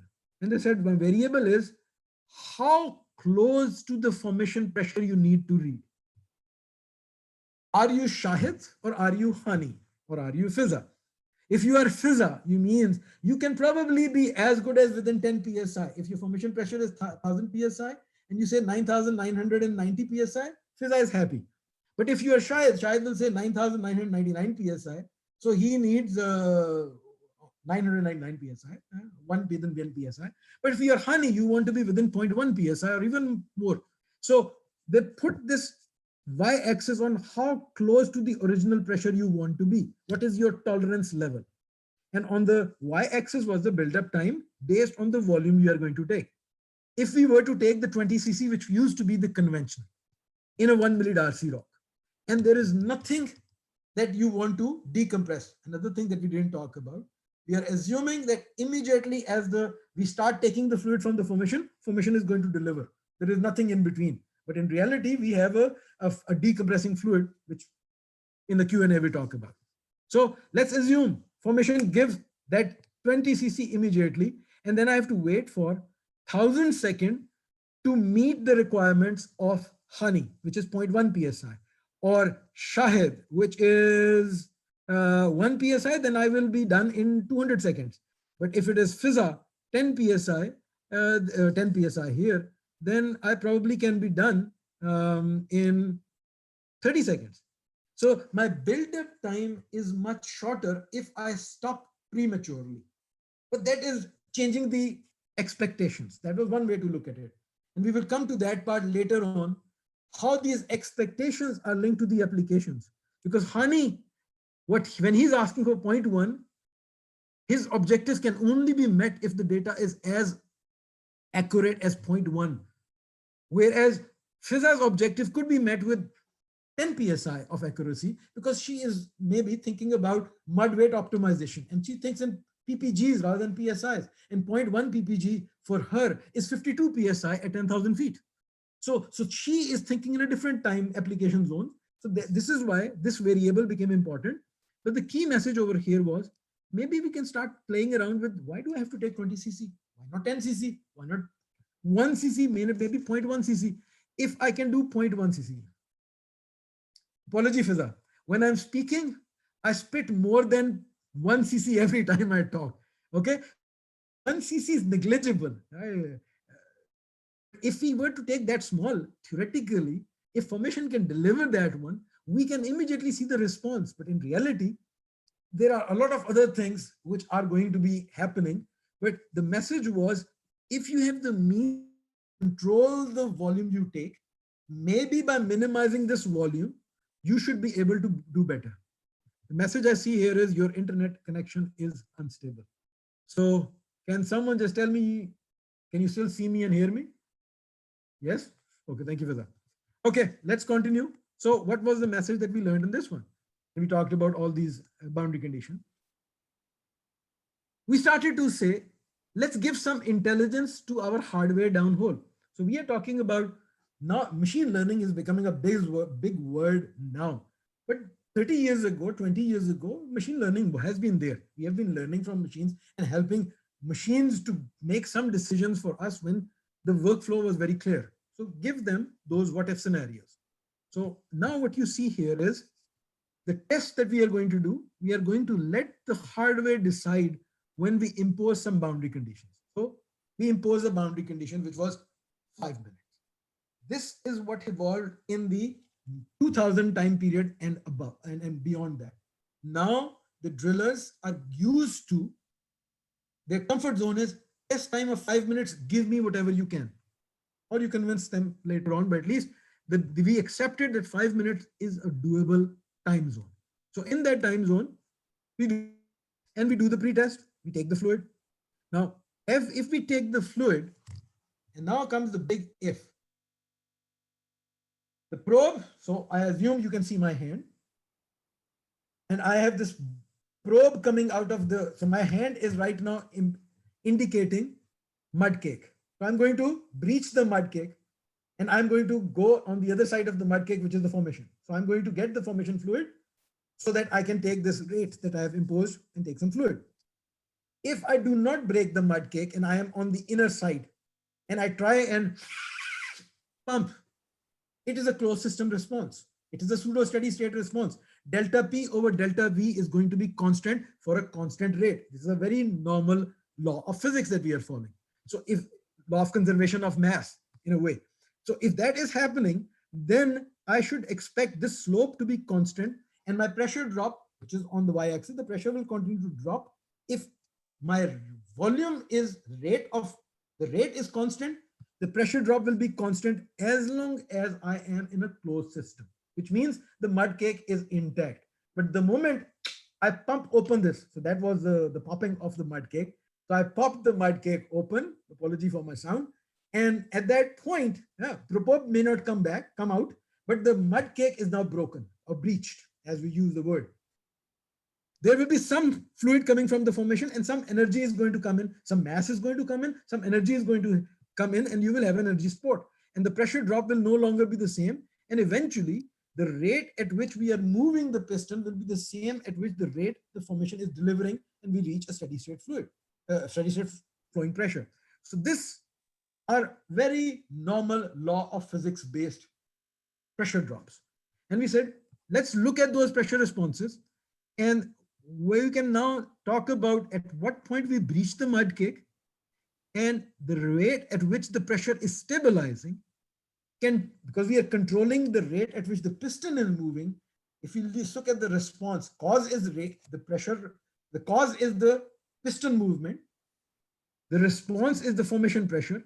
If the formation stability, the delta P of rate of pressure drop becomes constant, and then we wait for the buildup to take place. And by looking at the response at with how quick the buildup is taking place, because some of the pressure drop could be skin based. Some of the pressure drop will come from the formation. So by looking at the rate of pressure buildup, we can talk about the permeability or mobility of the formation.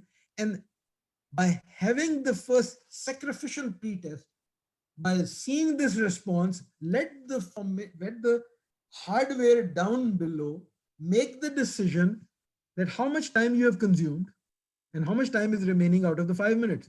Let's assume you consumed minute and a half, 3.5 minutes left, and you saw the response and you say, can I take in the time left? How much time do I have to take to reach within the delta P you wanted me to be? You wanted to be honey, you wanted to be fizza, or you wanted to be shahid? Whose delta P you want? If you want it to be within 1 psi of the formation pressure, then you go and take the volume and make the rate at your discretion. So let the hardware make the decision downhole based on the imposed boundary conditions of what pressure accuracy you want, tolerance you have, which will be classified as 60-second slope in our case, and what kind of mobility you observed here. So you can increase the rate and increase the volume to the point. Or if you realize that the rock is too tight, and I won't be able to get another one in the time given to me, which is 5 minutes, because I needed 20 minutes here. So you said, Shahid, Fiza, honey, sorry, I'm just going to give you one pretest. I'm just going to wait for this pressure to stabilize because that one is good enough. I'm not going to give you the second one because second one will be prematurely aborted. Or I may be lucky. I'm in hundreds of milli Darcy and I will be able to get multiple pretests. So the more pretests you can do, just as a human, we need to see repeats. It gives us more assurance, data assurance kind of a thing, that you are repeating. Repeating doesn't mean they're all right. They're repeating, right? So this is where intelligent pretest evolved in the early 2000s, both on the wireline side and on the FPWD world. Then came the reasons of use. I shared with you the wireline reason earlier on, where we wanted to see the gradients, we wanted to see the context, we wanted to talk about depletion. And then in the wild drilling world, where Fiza is one of the key persons and she is looking at the pressures, and she doesn't get the pressure only because while she's drilling, she has other sources of information that can help her to have first pass of pressure, indirect pressure. It could come from seismic, the velocity attributes are there. It could come from resistivity inverted, density derived, sonic derived. There's a lot of other ways in which we get pressure profiles, but they have different uncertainty and bands. So the pressure, for example, at the 7,000 feet could be as low as 10 ppg formation pressure or as high as 13 ppg. So these are the 3 ppg uncertainty band. Now, if you can live with the uncertainty band, excellent. But if it is in the critical path of your decision and you want to minimize it, then you stop and you acquire the formation pressure, you calibrate your pore pressure model, and that is what we do. And then you minimize the uncertainty band and you have a much better continuous calibrated pressure curve. This is how the formation pressure while drilling started to help the acoustics based, especially sonic based pressures, which since 2010 in Gulf of Mexico, after the Macondo, every zone which is permeable has to have a pore pressure value coming into play. You have to calibrate that. So sonic and an FPWD is run together for this reason, not to know the contact, not to know the gradients, not depletion, but to know your mud weight and your frag gradient, because on top of this, on my right side is a frag gradient, right? So this is where the frag gradient comes into play. So here, this is sonic derived application. Again, another cartoon. Gulf of Mexico based, that someone has looked at it, these sonic things, and converted this by putting the transform. I'm not an acoustics guy, so someone, and I take maybe Salim, he does this. Salim went there, and what Salim did was he said, Shahid, in this well, in this pressure data, I can have a correlation over here, and this is my transform. Based on this, I will give you what is my pressure profile. Okay, this is the pressure profile that he is getting by using the sonic. And he has with him the frag gradient coming from other source, historical data, the any source of information that has given us a leak of test that we have done, for example, that has given this upper boundary. So now you have a lower mud boundary. Fiza is my mud engineer now. And Fiza needs to put a mud weight because she's going to drill this section. Sonic can see deeper. So before I reach here, I have with me my first expected pressure value, and I am about to drill, and I need a mud weight. And ideally, the mud weight should be somewhere in between. As a petroleum engineer, I want to be as close to formation pressure. I want to minimize overbalance. As a driller, I want to play safe, and I want to be somewhere on the right side rather than on the left side of my operating envelope. But whatever it is, Fiza is going to play safe. She says halfway through, I will have my mud weight. So if I expect my pore pressure at 60,000 psi to be 14 ppg and my frag gradient to be around 17, I will have 15.5 ppg as my mud weight. Right? So that's how she will start. Now we go in and we run these pressure values and we say, let's calibrate. And what we observed was that the pore pressure model was underestimating the pressure that we use the model. Maybe we accounted for a salt which wasn't there or whatever the reasons were. So we need to calibrate this. And how do you calibrate? You move this pressure with the new calibration, which means there will be a new transform coming in. So if I go now and I look at the new transform and I say, Fiza, the mud weight is getting too close to the expected pore pressure when I go below 19,000 feet. What are we going to do? Fiza, we have to Shahid raise the mud weight. So we will raise the mud weight. Preemptive strike. Okay, that's what we are doing. Better use of a calibrated pressure information before we enter. That's a normal workflow that we have been using. Now, if we did not have the calibrated, so I just put the what if scenario, the sort of a scare mentality that what if we did not have the calibration, we would have used the orange color, in this case, the old pore pressure model, and instead of knowing the new pressure model, because the new pressure is saying we are safe with this mud weight. But the old pressure would have said, you don't have to change. You stay with the old pressure value, mud weight. And I wouldn't have changed because I was expecting the pore pressure to be way lower than what it is right now. And the response was, I would have ended up with a kick most likely. So this is how we started to calibrate our pore pressures by having the formation pressure while drilling as early as possible whenever there is an opportunity for that. Right? So that was one reason. I gave you an example already on the drilling, how we geo-stop, and or in this case, we can change the mud weight by knowing how the pore pressure is doing. And again, I will come back to these examples perhaps in my second talk more, how we make use of it. Just for the sake of time, this is an application of FPWD, which has started to evolve how we change the mud weights horizontal well when we are differentially depleted as well. One thing which is a big impact is mobility thing, which was originally considered a nice to have, in certain cases has become the must have for while drilling application. So not after drilling, but while drilling. So when we are drilling, and I'm linking it to the steering aspect. Here is Manifa example, a very well-known field from Saudi Arabia. Manifa has good quality oil, 30s of API, better quality, mobility, and the permeability is hundreds of millidarcy. So this is a very nice mobile zone. Then inside this, they below that, right, there is somewhere water zone. So this is my water zone. And above the water zone, there is a tar mat. Tar is not a continuous layer that if I see tar mat here and I see tar mat in another well, a mile away, 2 kilometers away, and I link the two, that is not expected because these are dispersed tar sands or tar bodies. So tar mats. So you can see a tar mat extensively, or you can see it going and you can see a much thicker tar zone in one well compared to the other one. So the objective was, if you are steering, where do you steer? And you need to know, map these ones.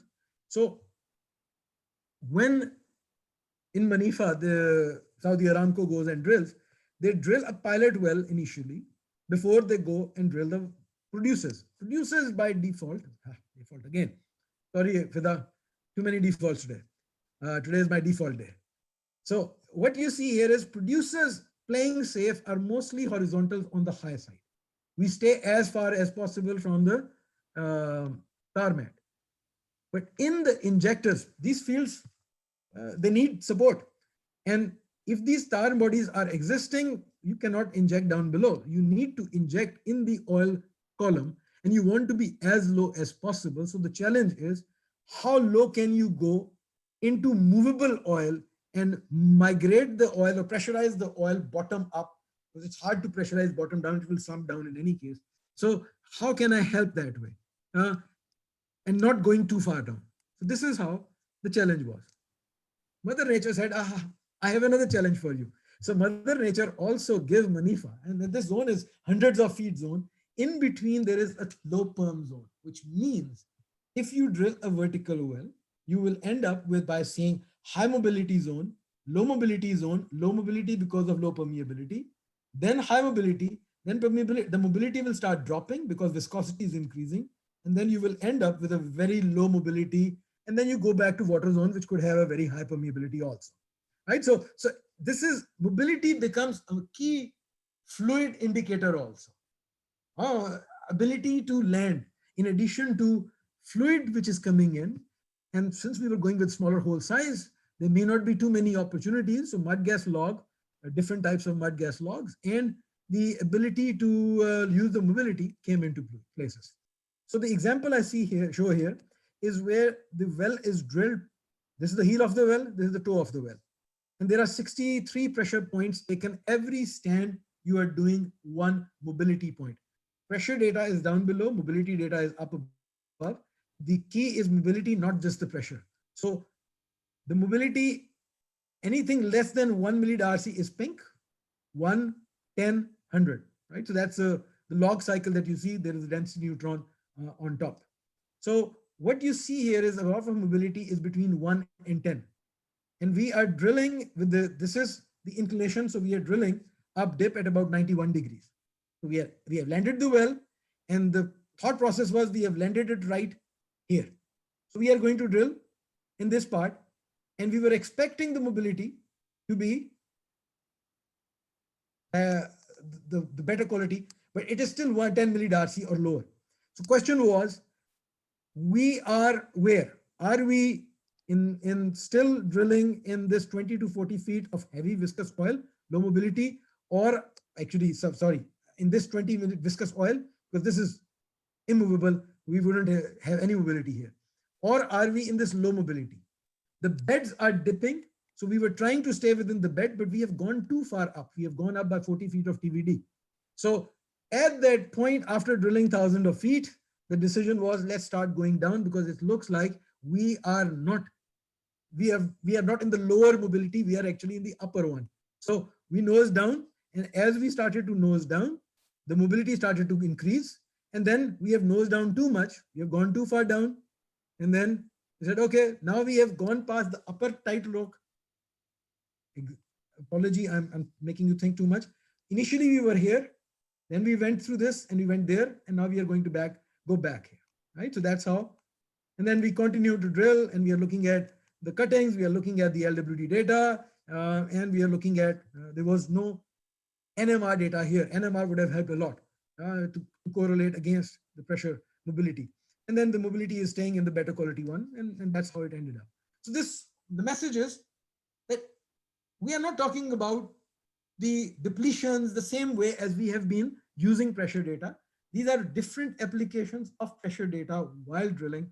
Mud weight optimization, where to land the casing, where to set the casing, and in where to steer, and sometimes even we can get rid of, the example is here. This is from Brunei. Another example where the casings, these are the expected casing depths, where we wanted to set the casing. This was the expected pore pressure. There was a pore pressure ramp. There's the frag gradient on the other side. Red line is the frag gradient. So originally we wanted to be somewhere, we wanted to set the casing. And the question was, monitor the pore pressure and if possible, so the last casing was set right here so that we can go and drill into this zone. And we don't want to go and frag the zone, but the pore pressure was much lower than expected, which meant you, instead of setting the next casing, the 8.5 inch, let's drill all the way. And there is no need to drill a 6-inch hole. We can end up with a bigger hole size and we can drill safely with a much better one. So the casing was lowered much deeper than the previously prognosed casing shoe. So by doing this, you end up with a bigger hole size to produce from. You have eliminated one casing shoe or casing string and those applications. So again, a quick recap of the pressure data while drilling has the original applications, which we have been using, plus newer applications for geostopping or geosteering, mobility steering as an example, or for calibrating the mud weight and even to increase our ROP. Every time you have a higher overbalance, you could end up with a much more viscous mud and your ROP will go down. How can we increase our ROP, minimize the bit balling coming into play? So all of those things were happening. Okay, so with that, we move and I park at this point, and I'll let you absorb the information that I shared with you. So, and I'm going to take my sip of green tea.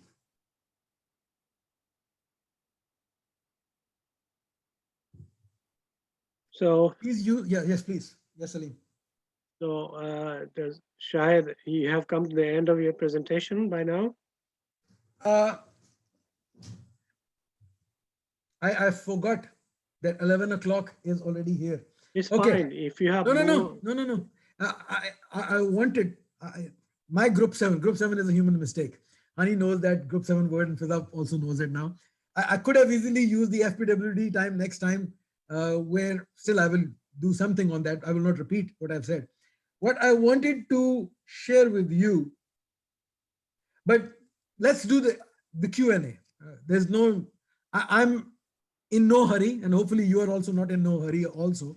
We can pick up next time from where we are today, depending upon how the Q&A comes in. If your questions are linked to what I want to present to you later, I'll go for that. If not, let it come. So okay, we are officially on Q&A now. Thank you so much, Shahid, for your invigorating presentation. Really, we enjoyed it. I think people who have been attending it, they must have really got something out of it as well. Right now, we would like to go to a Q&A session. Alex, are you there? Alex? Yes, I am. Can you take it over, please, from here? Sure. Thank you. I think we only have 2 questions here, and one is by you, Salim. And you're asking if you talked. This is a question to Shahid. Shahid. You talked about. It's okay. Don't worry. You talked about gas chromatography and why not use liquid gas chromatography to identify various hydrocarbon fractions. Okay, my apology for the word that I use, gas chromatography, was not from a gas. It was not meant for only C1 to C5 in that context. And we will have more discussion on that next time. We'll open up again on characterization of fluid without getting the fluid to come. The gas is not going to come out of liquid. So what we are analyzing is hydrocarbon composition while the fluid is single phase oil. If it is gas, it comes out gas, you will see it as gas also.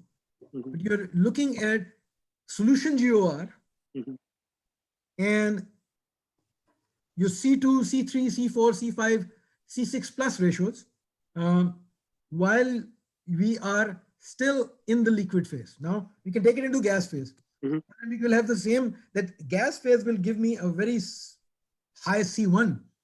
And we will talk about condensate gas ratio. CGR will come into play instead of GOR. It becomes a CGR at that point. The richness is going to come into play. And I will share with you some CO2 examples next time on how CO2 comes into play. Mhm. So, Okay, that would be great. Yeah. so it is not intended to be gas chromatography as gas chromatography, the conventional way, where we are going to let the distillation process takes over. It's not a distillation based process.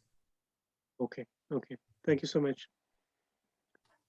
I may have other questions to you later on, but No, let's go with let whatever me- has been. Yeah, there was another question, and then I Yeah. will tell you what is it that I have missed right now. I'm not going to go over it, but just to give you what is it that I intended to do, so that next time we will have that part. Alex, next one, please.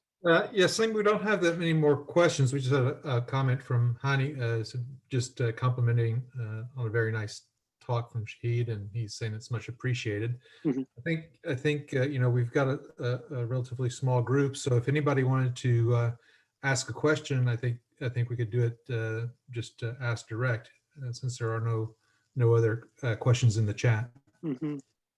Well, does anyone have any question to Shahid? Now I've confused everyone.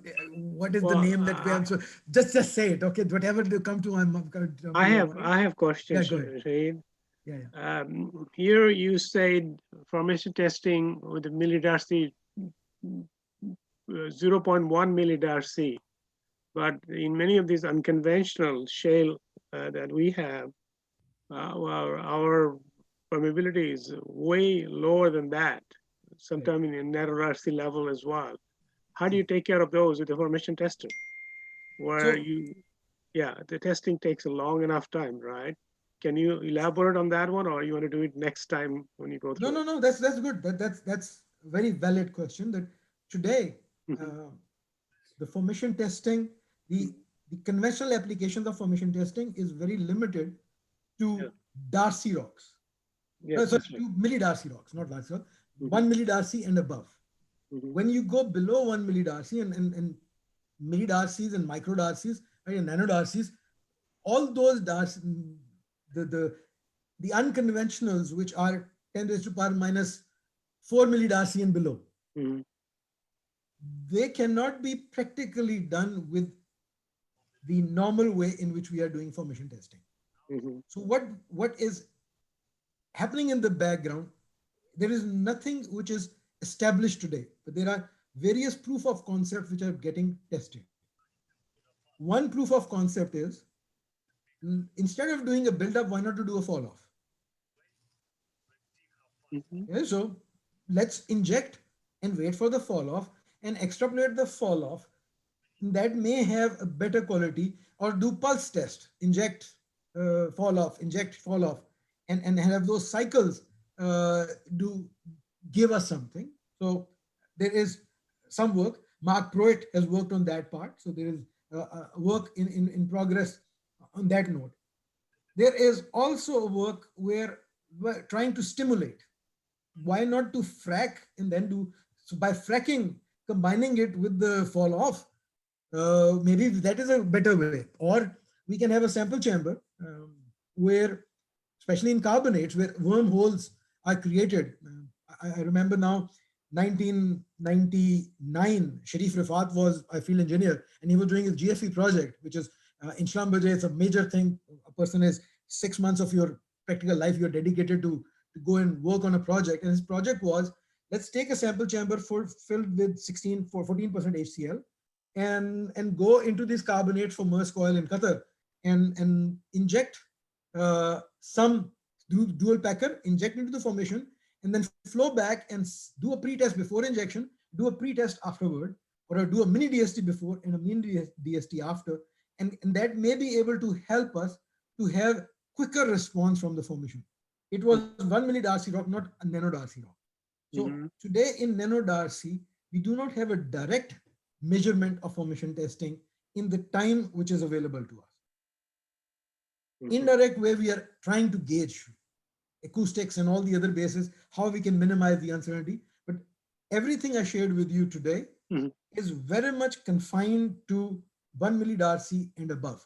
Less than 1 millidarcy, the packer is going to come in. And I have the next 2-3 clicks that I have are going to go into the time-based information. So the 2000 onwards, there was environmental change that we were going into smaller hole or analysis behind casing, but we also were having a time constraint. And the time constraint manifested itself when we moved from expression appraisal to developed fields, because in developed field, differential depletion is increasing the rate of stickiness also. So the boundary condition is do it as fast as possible. Shayad, you don't have time. So whether it is you wireline or while drilling, whatever you are running, you don't have enough time. So can you give me pressure in early time, which was, I showed to you the intelligent pretest coming into play, which gave rise to a quick pressure response. But then was, can you give me a sample with the same quality that you are getting now, but in half the time, in 1/10 of the time? So that was the next need that evolved in the 2000, and that gave rise to something called focused sampling, which is what I will talk about next time. So I want to talk about this time. They will go to the next one is quick sample or quick ability to see the fluid. The physics have to change, because if I continue to produce the way I'm producing, it will take me the same way. I can pump faster by having hardware, but maybe I have to think in splitting the flow in a different way. And that's where the focus comes into play. The challenge on the lower permeability to get a cleaner response, and data analytics coming into play and telling us, why do you really need to wait until you actually have a very clean fluid to know about the fluid properties? Why you cannot use your machine learning to extrapolate something? An algorithm called OCM, oil contamination monitoring, was developed when this 1989 thing came in, which was there to say, how long do I have to clean up before I can collect a physical sample in an oil-based mud, in a miscible system? So maybe I can use machine learning, and instead of cleaning up, I will talk about clean fluid properties in the presence of contamination. The microfluidics is another membrane technology, hydrophobic and hydrophilic membranes. Those have started to come in to help us speed up the process, right? So all those things are happening in the background, where you want to use the conventional way. If the rock can deliver, take it. But if the rock cannot deliver and you don't have time, you need to help the rock, how can you help it? And that's where the other technologies have started to evolve. They are not everywhere available. Carbonates have their own challenges which come into play. Finding the sweet spot and anisotropy effect in carbonates, those kind of things.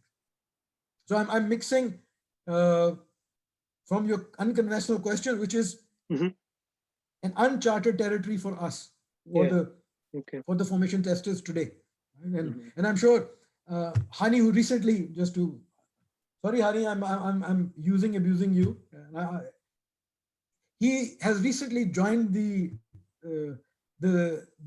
people in transition mode, right? So he just left his active job for Shell, and then before he becomes, he will be back soon, and I'm sure he will focus on the unconventional. He's going to focus on, because he has rich data bank of knowledge and wisdom. So anyway, it's nice to see, Hani. We are all graying out, so. Shahid, what is you said RFT, WFT, PA? I missed that one. What is the PA stands for? Oh, packer, just a packer. Packer. Yeah, there was just a packer, so PA, and I just put acronym over there for the sake of acronym. It doesn't exist in general, but people normally use the word actually dual packer rather than a single packer. Because this is another application that wasn't meant to be, but it evolved, that when we see these packers, they became integral part of stress testing.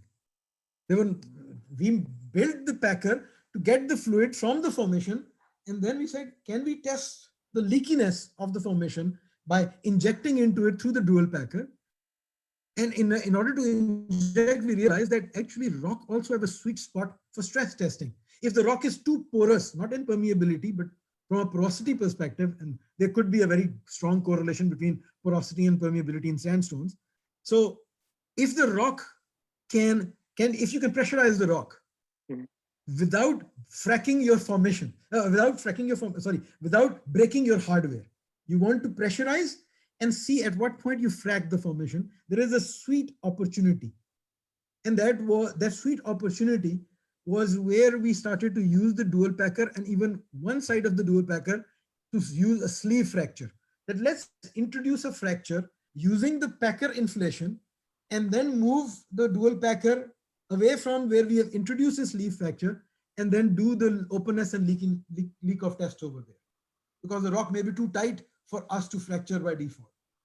Under default. I would assume there would be a good opportunity for those, the packer type. I remember working in Venezuela, Eastern Venezuela, where the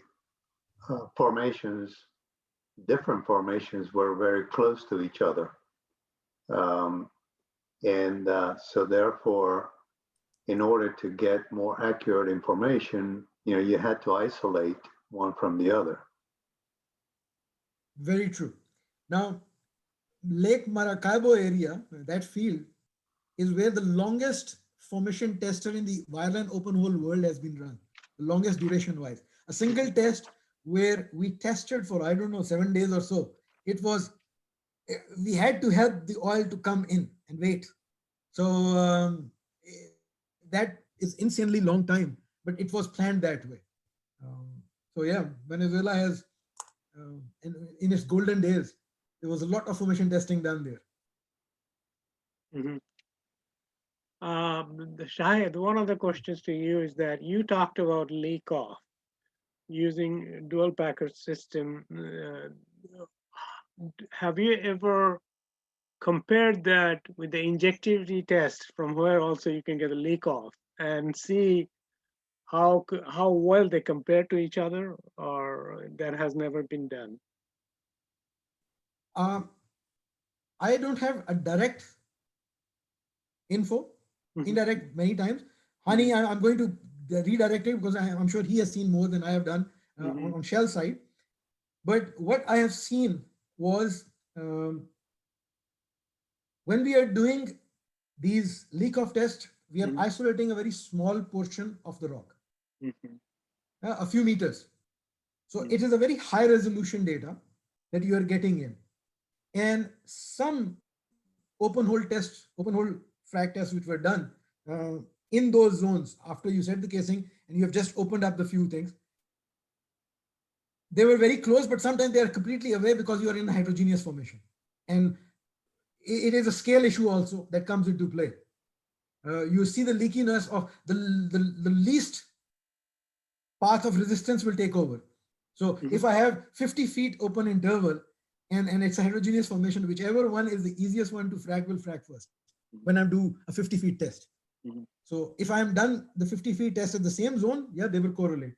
So that it's a scale coming into play for me, which is not just on the frac, but on the DST, mini DST has the same issue. That when we analyze a long DST, where you are doing a production DST, and you are testing multiple layers in a way, multiple flow units in a way, then you may not be able to scale it down to the point where the individual pre-test is coming in or individual layered reservoir test is coming in. You have to do multiple of those and then scale it up. And that was what carbonates in Middle East did a lot between the mid 90s to early 2005. There were a lot of layered reservoir tests done where you were scaling up multiple layers. 27 layers or 32 layers was done by Fikri Kuchak and Joshan Ayan. There's a published paper with ADCO, Abu Dhabi National Oil Company, in that context. where they use their conventional DST and then said, no, we need to scale it down and then go back to how we will use this information with the with the stylolites coming into play, because there was stylolite which gave the barrier also.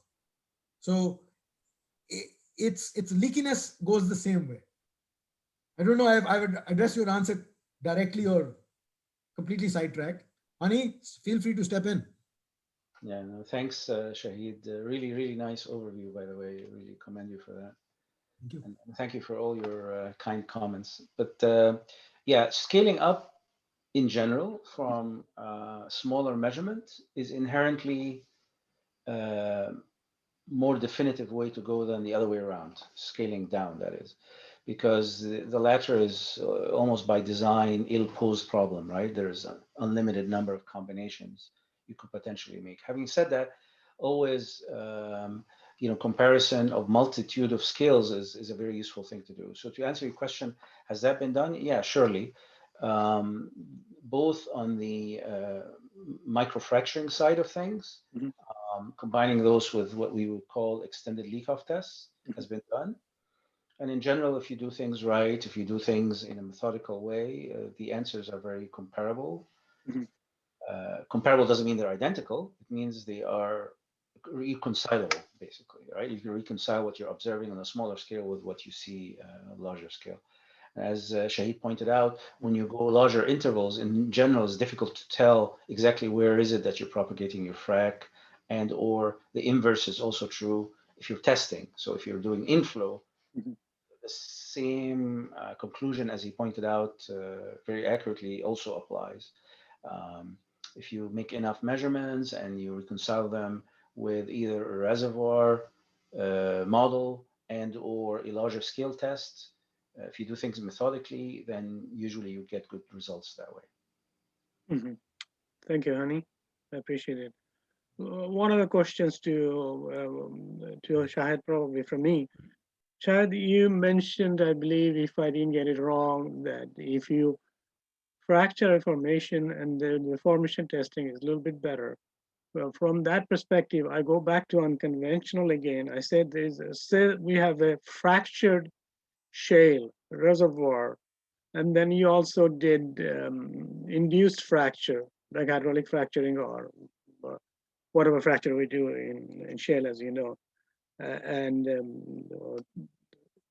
then where you're connecting both existing fractures, naturally occurring fractures, to the induced fractures, and do a formation test in that one. Would you not be successful through the formation testing in those kind of shales?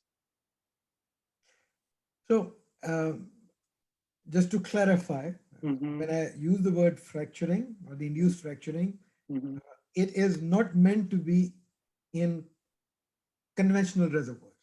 No. If the rock can deliver, don't mess with it. Yes, that's right. Okay, because rock, don't introduce heterogeneity. The rock already on a given scale, the rock is homogeneous, but it is homogeneously heterogeneous. Yeah. So which is where the scale issue comes into play. So by adding a short circuit in the path is going to complicate.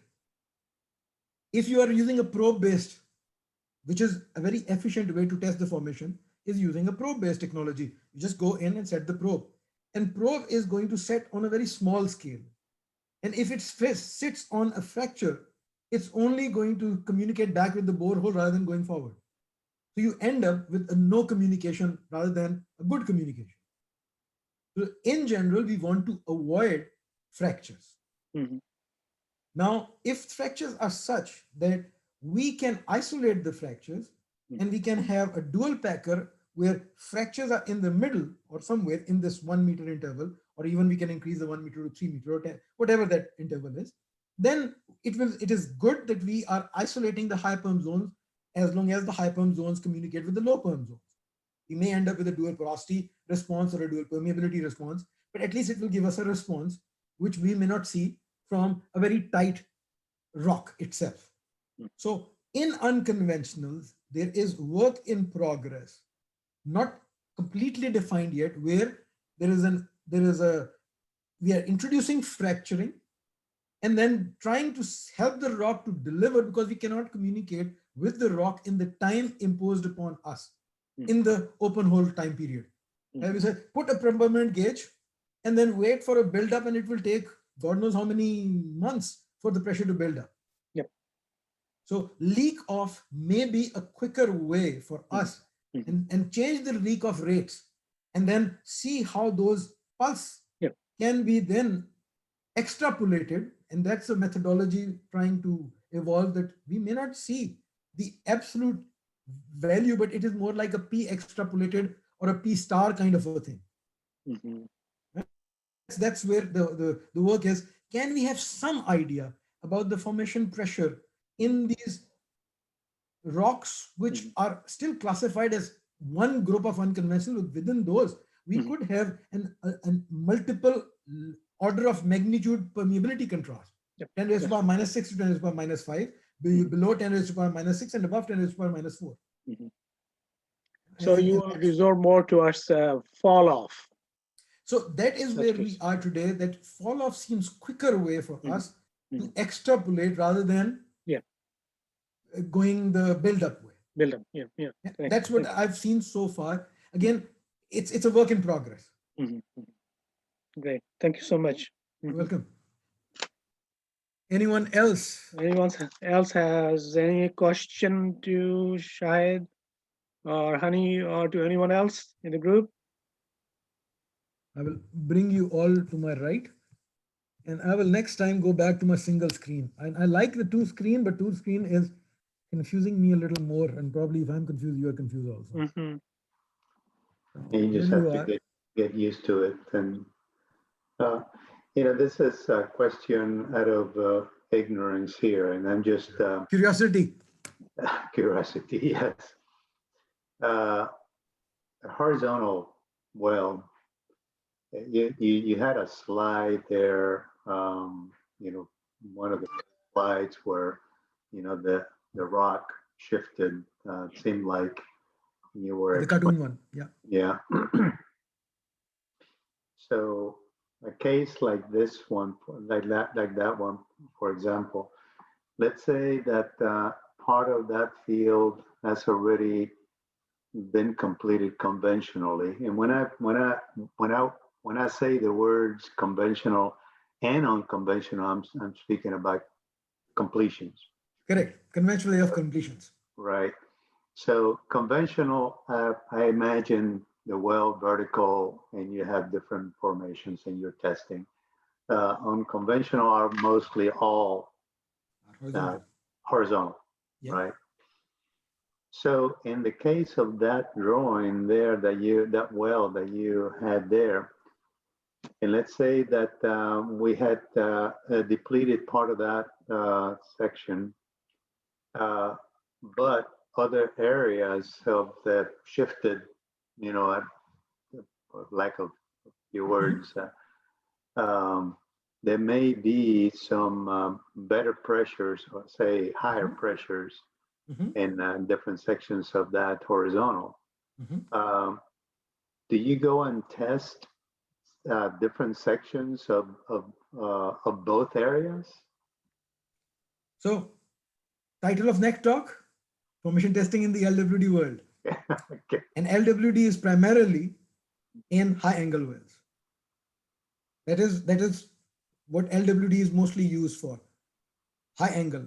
When you are in low angle well, the value proposal of LWD is mostly for data assurance rather than for conventional way of formation evaluation and completion efficiency inputs. So short answer, absolutely yes. Middle East is classic example where for the last 25 years, 99% of the producers are high angle wells. And in these high angle wells, 1 out of every 10th well would be used. I'm just picking up a number as what I've seen, one in some cases, some will have 1/20 probably, but 1 in 10th well at least is going to use the pressure while drilling to understand where my fluid migration has taken place, why my why the flow unit definition, the pressure drops that is happening, so that we can either steer it or at least complete it the way we want to. Do I need to put the ICD here? Should I expect this zone to be commingled with that one perforation, not having the same perforation density? I can change my perforation density from 1 shots per foot near the heel of the well to 6 shots per foot as I move away in certain zones. Spacers coming into play by looking at the zones and selectively perforating that one. So Manara project in Saudi is a classic example also, where intelligent completion coming into play. Maersk field, which is now NOC in North Oil field, Al Shaheen field in Qatar. Every well, not just 1 1/3, every well will have a permanent gauge. But before you install a permanent gauge in these long horizontal wells, where you are stepping out 10:1 ratio, they're extensively long wells. You're not going to run a coil tubing afterwards. So all your monitoring is done when you drill an infill well. So that infill well is your production log, is your saturation monitoring log, is your pressure monitoring log, is calibration of all your continuous measurements you have somewhere.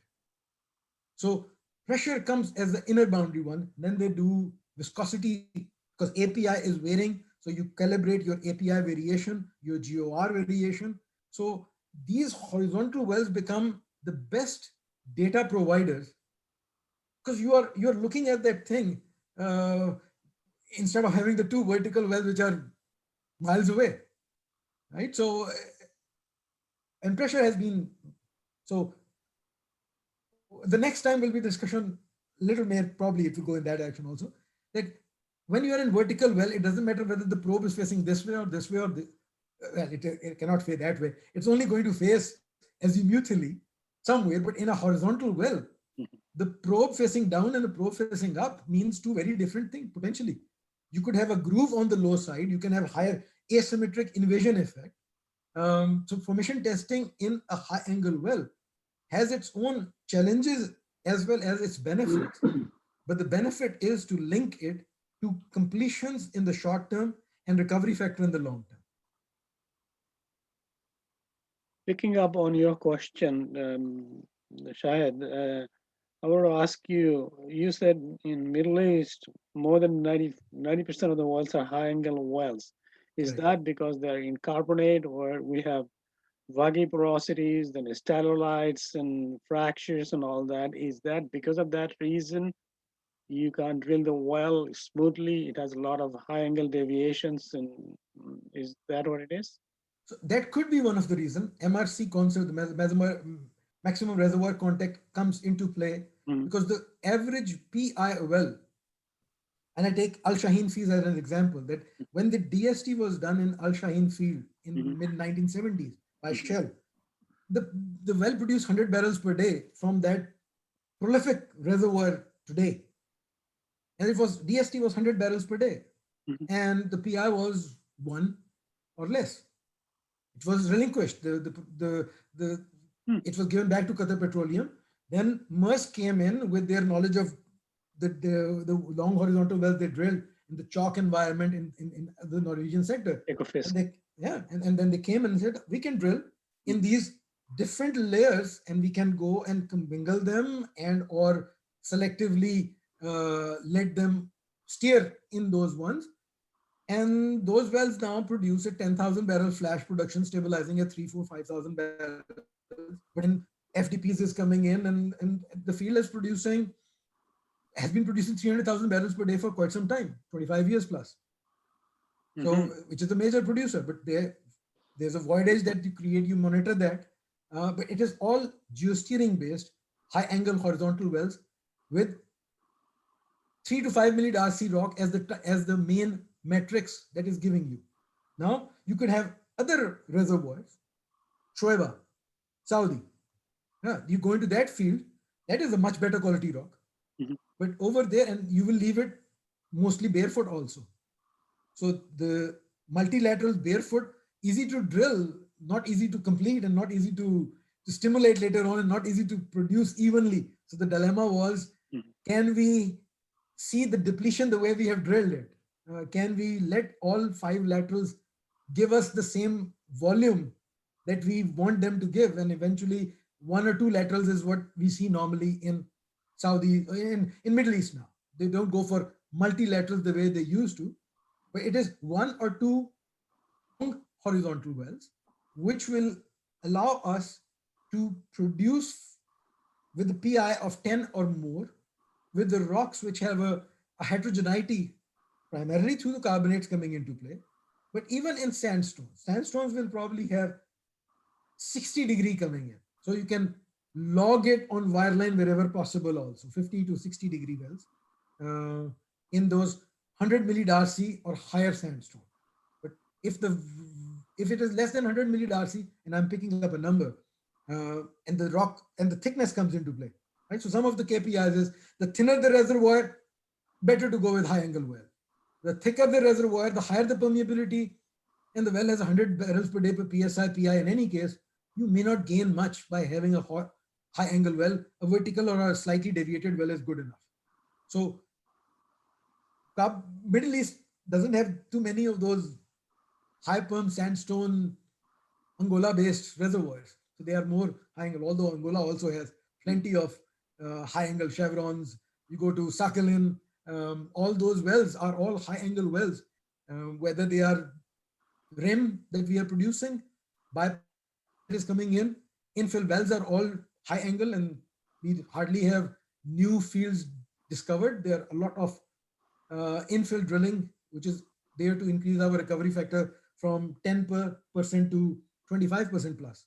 So a lot of other reasons to go for the high angle as the base developed reservoir well. So that's what Middle East is doing. And they give us 40% of global oil production. So they keep themselves in that way. Mm-hmm. Thank you.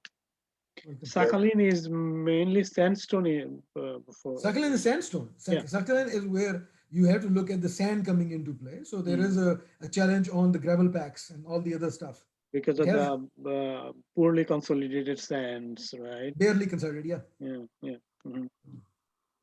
Yeah, on the side of unconventional, where we have the shale, the rock that we need to crack in order to produce.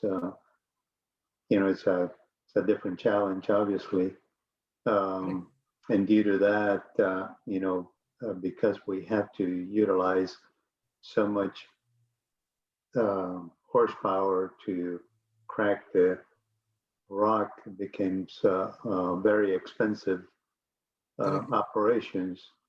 So I would love to see what happens in testing. That I don't think there is a whole lot of testing done, because of the more services they put in, the less profit they get out of those very expensive wells.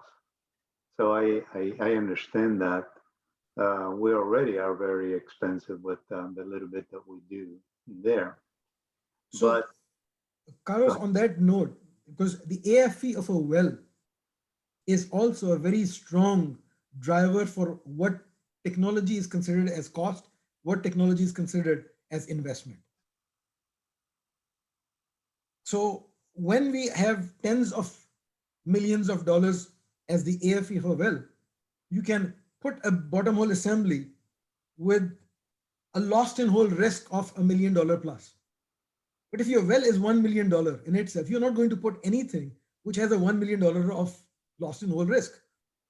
So cluster approach on the is probably where, instead of saying my one well cost is this much, what, by knowing this information, converting it into knowledge, how my asset, my cluster of well will behave, because I'm not going to every well or every 10th well. I will pick up the cluster of well and pick one of those wells as my calibration of knowledge. And based on that knowledge, I will increase my profitability of the whole asset. If I can, it's worth investing into. Information testing today is suffering because we cannot give something to minimize the cost of putting a hardware with the risk of getting stuck, because we are stationary. That is the dilemma of formation testing. It is stationary. Do we get stuck? Yes. How often? And I put the statistics that 7,000 plus times, just numbers aside, because that is what hard fact data I have. We have run a formation tester more than 7,000 times since 2005 when we commercialized. Out of those 7,000 plus runs, 75 times we got stuck and lost, which is still a lot, 75, but it is 75 out of 7,000, 0.1%, right? So if you go into that one, and out of those 75 times, 3 times is when formation testers were actually stationary and we were doing something. We still don't know it is the probe that got stuck or the rest of the tool got stuck. Most of the time we get stuck when we are pulling out after teeding the well, differentially or mechanically. But this is where, right? It is the statistics that come. You know, Shahid, I'm glad that we have people like Visa here, a young engineer. Take your mic off, Ms. Visa. Unmute yourself. I'd like to ask you, you know, you're hearing Shahid and a few of us talk about risk. You know, you in not too long ago, you know, we did a whole lot to find out, even though we had a risk, but we knew that we were going to learn a whole lot. As a young engineer, do you feel that you are taught or pushed not to use new technologies because of the risk? Can you talk a little bit about how you feel if you're just doing what you're told that you or are you doing what everybody did before? And I'm sure you have some great ideas in your mind to do something better. Do they let you apply it? Yeah, so I think, well, in school, when we go to, like, you know, when we're learning in universities and colleges, obviously, because it's a safe environment, so, you know, they'll tell you to, you know, get yourself out there. And of course, they teach us about new technologies and the limitations as well as, you know, the advantages as well. But when you come into the practical life, you know, it's like, it's about the risk, but you know, it's like risk is what? It's like uncertainty, right? So it's about, like, you know, if whatever, I guess what we do now is, like, what I personally do is like gauge the risk, like how much is it, like, you know, when we talk about probability, what's the probability of the risk occurring? Is it like P10, P90, or P50, in what you call in statistics, right? But when it comes to technological point of view, it's not, we're in Pakistan, it's a little different, right? The clients here, we don't have really deep water wells or anything. So the clients here mostly stick to the things they know. They stick to very old technology that was developed in, I don't know how many years ago. But yeah, there's very few new technologies being used here, I would say, because they are afraid of the risks and they, you know, just don't want to take up the costs.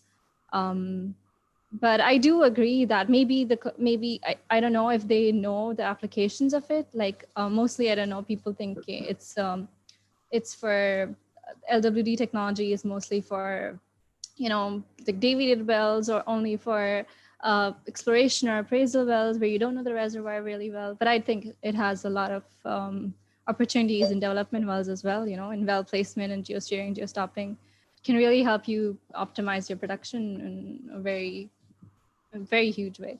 But yeah, for now in Pakistan, yeah, we're not taught to, you know, risk anything and go with we usually go with old technology that we know is reliable. The clients over here, they just want that. Maybe it's our fault too, that maybe we're not pushing enough, and we should, you know, be able to convince them. I mean, it is our duty to convince them, right, to use. But yeah, I think it's Well, no, I really appreciate your honesty and all of that. And I agree.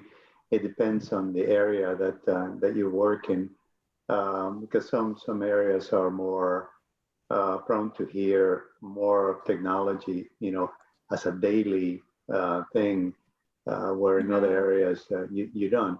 So the more you hear, the better chances that you're going to use those technologies. But like testing, putting a gauge, it tells you so much. I remember, back in the days when we did not use gauges, and we used a gauge, and everybody was talking about, the failures that we had. Everything was cable, and if a cable broke at the top, the gauge did not work. So the percentage of risk was high, but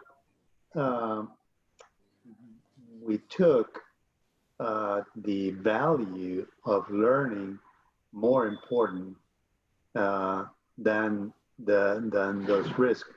And I think you're completely right. You have to take a look at the P10s, P50, P90s, and make your decisions that way. But I would encourage you, Isa, to learn more about the new technologies, because you can do better for your company, for one. Obviously, you're going to make your boss look good. You're going to make yourself look good. And both of you are going to make your company look good. I think one of the things that we see here in just this conversation is that how can we do something that is going to improve, one, the operation, or better yet, the production. So, by doing something different to improve the operation, then we're also learning how we're going to improve the production of that well. Here in the U.S., in the unconventional part, we do too little of new technologies, but it's because of cost. And I'm not justifying that. I'm just saying that I wish that we knew, I wish that we would apply what Shahid has been talking. We frack several stages in a well in an unconventional. What happens, when you're fracking one stage? Obviously, right now we begin at a stage closer to the toe, so we energize that stage. Then we move to the next one. Guess what's happened in that well? Some things have changed just because you fracked close to the toe, and as you're fracking somewhere, and maybe the thickness of that part, I don't know. There are different pressures that are changing as you continue to frack. If we could just put,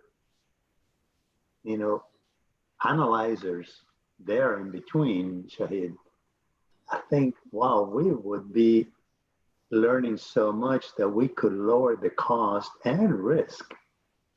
So you're right. I completely agree with you, Shahid, and saying that if we could just do what you guys are doing in Saudi, that you take a well out of so many and learn from that well as much as we don't do that as much in the unconventional well. So I encourage you, Fiza, to get learn more into the new technologies. Obviously, you're into the drilling, but the better you do in the drilling to learn, the better the completion guys are going to do because of what you learned. Well, Shahid, I have one more question. Yes, sir. Probably after that, if no other question, then we can go to breakout session. Well, I think we can Subhash use is this as waiting the breakout to. also. This And is a my question breakout. to you, Shahid, is that how easy it had been for you to do the formation testing in a gas condensate reservoir to get reliable information About in gas condensate no, reservoir. about information about what? Well, like you are doing formation testing for pressure regimes, right? And you can also get the information about the permeabilities as well as different fractions of hydrocarbon. Well, in the gas condensate, fractions are not that spread out, but within a limited zone, a limited interval. So C1, C2, C3, C4 maybe up to, right? Can you comment on that? Yes, absolutely. Now, from a pressure side only, gas condensate, as long as permeability is there, it's not an unconventional one. That North Field is a classic example in Qatar, the biggest gas reservoir in the world. It has condensate also. It has 4 layers. All layers have different condensate yield. They have different dew points, and so pressure is one basic thing that every well that is drilled, you go and log the pressure to see how the layers are communicating. Right? Depletion and differential depletion, that is a very conventional. It doesn't matter, it's condensate or gas condensate. But when it comes down to, if the objective is to know if my condensate is increasing, the condensate bank is increasing over time, then it's a separate challenge. You may or may not be able to see from the pressure the gradient that you're after, which means you have to pump out now. When you go into the pump out phase, now the challenge that comes at that point is you are moving from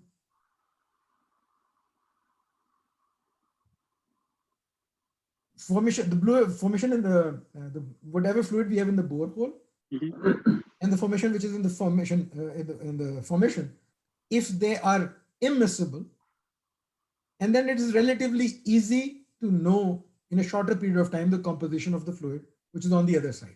Water-based mud, oil in the formation, the easiest one.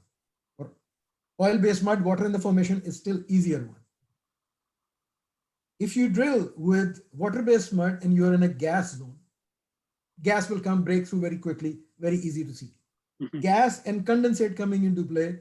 Now, the catch over there is the condensate the first one to enter, or are you dropping the condensate later and where you are dropping? Which means you have to plan it that way. Your hardware should be able to see the fluorescence coming into play. Maybe the density has its own value. The optical densities are going to get into play. It's no longer going to be simple resistivity based information, which will work in oil and water. So you need more measurements and the value of information will be different, but it is manageable. It can be done. If you go now and drill with an oil-based mud and you are into a condensate reservoir, it's more challenging because it's miscible. So now it's not that you know what is the formation fluid and what is the borehole fluid, because they are mixing with each other. So you need some more fingerprints of the borehole fluid before you know the formation fluid. C1 in general is not present in the borehole fluid unless you drill with recycled diesel or poor quality. So your mud becomes very important for you. As your formation becomes trickier, you need some more control over the mud system. So the worst case scenario would be you are drilling with recycled mud system, the oil-based mud system, and you are into a gas condensate. You may not be able to see the C3, C4 easily in real time or relevant time. You will minimize it and then you will take a sample and then you will analyze it later on. But it becomes trickier. It's doable, but trickier. You have to plan. And that's where I go back to giving full credit to Feast, which brought aside a concept that you cannot just go and pick up and say any last job and say, oh, we will replicate it in the next one, because your conditions may be different and you have to cater for it. Your recipe could be different. So look at it, plan it, and failure to prepare is preparing to fail. So condensate reservoirs are the most trickier ones. Now, in the LWD world, the first formation sample which was acquired, ironically, was in the stat oil field at that time, which was a condensate, which was not the intention, but that is how we started. And we said, okay, oil-based mud, condensate, let's see what we can see in real time with 6 bits per second. Your challenge is also different. Wide drill pipe, you need more data. So your challenge can be overcome, but planning will be the drilling well on paper exercise or sampling well on paper exercise or evaluating well on paper exercise becomes extremely important. The more challenging the field and the fluids are. Doable, but plan. Right? So it's a good question, excellent question. Thank you. I see. Are you working in Kazakhstan? That is a very rich, high gas condensate field. I forget the name. It's not the Tengiz, the other one. I'm sure right now there is no activity happening over there. Okay. Not that very limited activity that we see in the LWD world. Wireline is active. So for the last X number of years, 10 plus years in a way, I'm very focused on knowing what is happening in the LWD world, and indirectly, I know what is happening in the wireline world. So my statistics are very biased to in the current way. I know what is happening because I have first-hand information of what happened in the wireline world. But a lot of technologies that have developed, they were developed and tested in the wireline. So from technological development perspective, it's easy for me. But when it comes to statistics, how often are we running this thing over there? Then I will have a gap on my database, current database. What Carlos, you mentioned, and Fiza, you were answering, and then Salim, you mentioned also, is something where I volunteer and propose Hani. Sorry, Hani, today you're the man. On Sunday, we should listen to one of his talks. He has many, he wears many hats also. But one of his talks, which I learned a lot from, and I continuously learn, is VOI based, value of information based. It's very relevant. We talk about data dissemination. We share data. We share information, more misinformation than information actually. But which is where the value of information comes into play. And he's passionate about it. I've heard him many times. I'm sure he will not, he can tell me later, Shahid, why did you do it? But hopefully, if you ask him, he will say yes. Please do ask him. Thank you. Honey, probably you will be willing to give a presentation to us in one of the future sessions. I second Salim. I heard him. And by the way, Faiza and Hani, do you have your email address in our database? Because I don't remember. If not, you can send me your email addresses. I can include it, and you'll be invited as well. You'll see every presentation that we come across in the future, and you can decide which one you want to attend, which one you do not. And I also would request, Hani, you have a lot of experiences. I worked for Shell as well, and you worked there as well. So I believe you have a lot of good presentations that you can make in our paid forward networking program session. So please come up with some. And Faiza as well, if you can, about your experiences in Pakistan, that would be great. Okay. Today we don't have that many people attending. Normally we have a much bigger audience. Yes. So we should not take this number as the P50. Okay, to me, this is more like a P20 right now. Yeah, you're right, which I don't know. Is that because of this election time, or is it because people are tired of this? All the things that are going in. It's a combination of many things. Oil price is going down, but the gas price is going up at the moment. You know, $36 gas oil price. I think it was yesterday, 36 plus. That is encouraging on the gas side. Yeah. Gas side, yeah, it's over 337, I think. Yeah, God knows where you're going to go with all of these. So if there are no other questions, shall we go for a small breakout session? Subhash, you want to try that out? With the number of people, do you really need two different, or one is good enough? You can cross, everyone can talk. I'll let you. Yeah, I think we all can talk, and we can go to breakout session all in one place as well. because I think he wanted to try out something on that, and we Okay. give everybody an opportunity to do those things. Salim, I'm okay with having everyone all together because we really do have a small group, and it'll be wonderful to get everybody involved. And if you want to keep it short, we can keep it short. I'm okay with it. 15 minutes, 30 minutes, whatever time people are willing to stay for. We can all go out in one breakout room if you want, but you're going to try it out. On the other hand, I think, Carlos, you have to give him probably, what is the hostess status for him to do it or not? I don't know, but I will anyway. Other than that, I don't think anyone can else preside a breakout session, to the best of my knowledge. Okay, can you hear me okay, Salim? Yes, I can hear you. Okay, well then if we can hear each other, then we're fine. Then put everyone in one. Did you get the hostess status? I Yeah. did. Then Okay, put and everyone in one group, in one place, and not in 2-3 different breakout rooms. okay. I and how- mean, I guess my question would be, do we need to move, or are you, Subhash, testing something that you want to move us to a different group? No, not at all. No, not this time. We will test that another time. We were looking for some panel session ideas, but that would be in the future.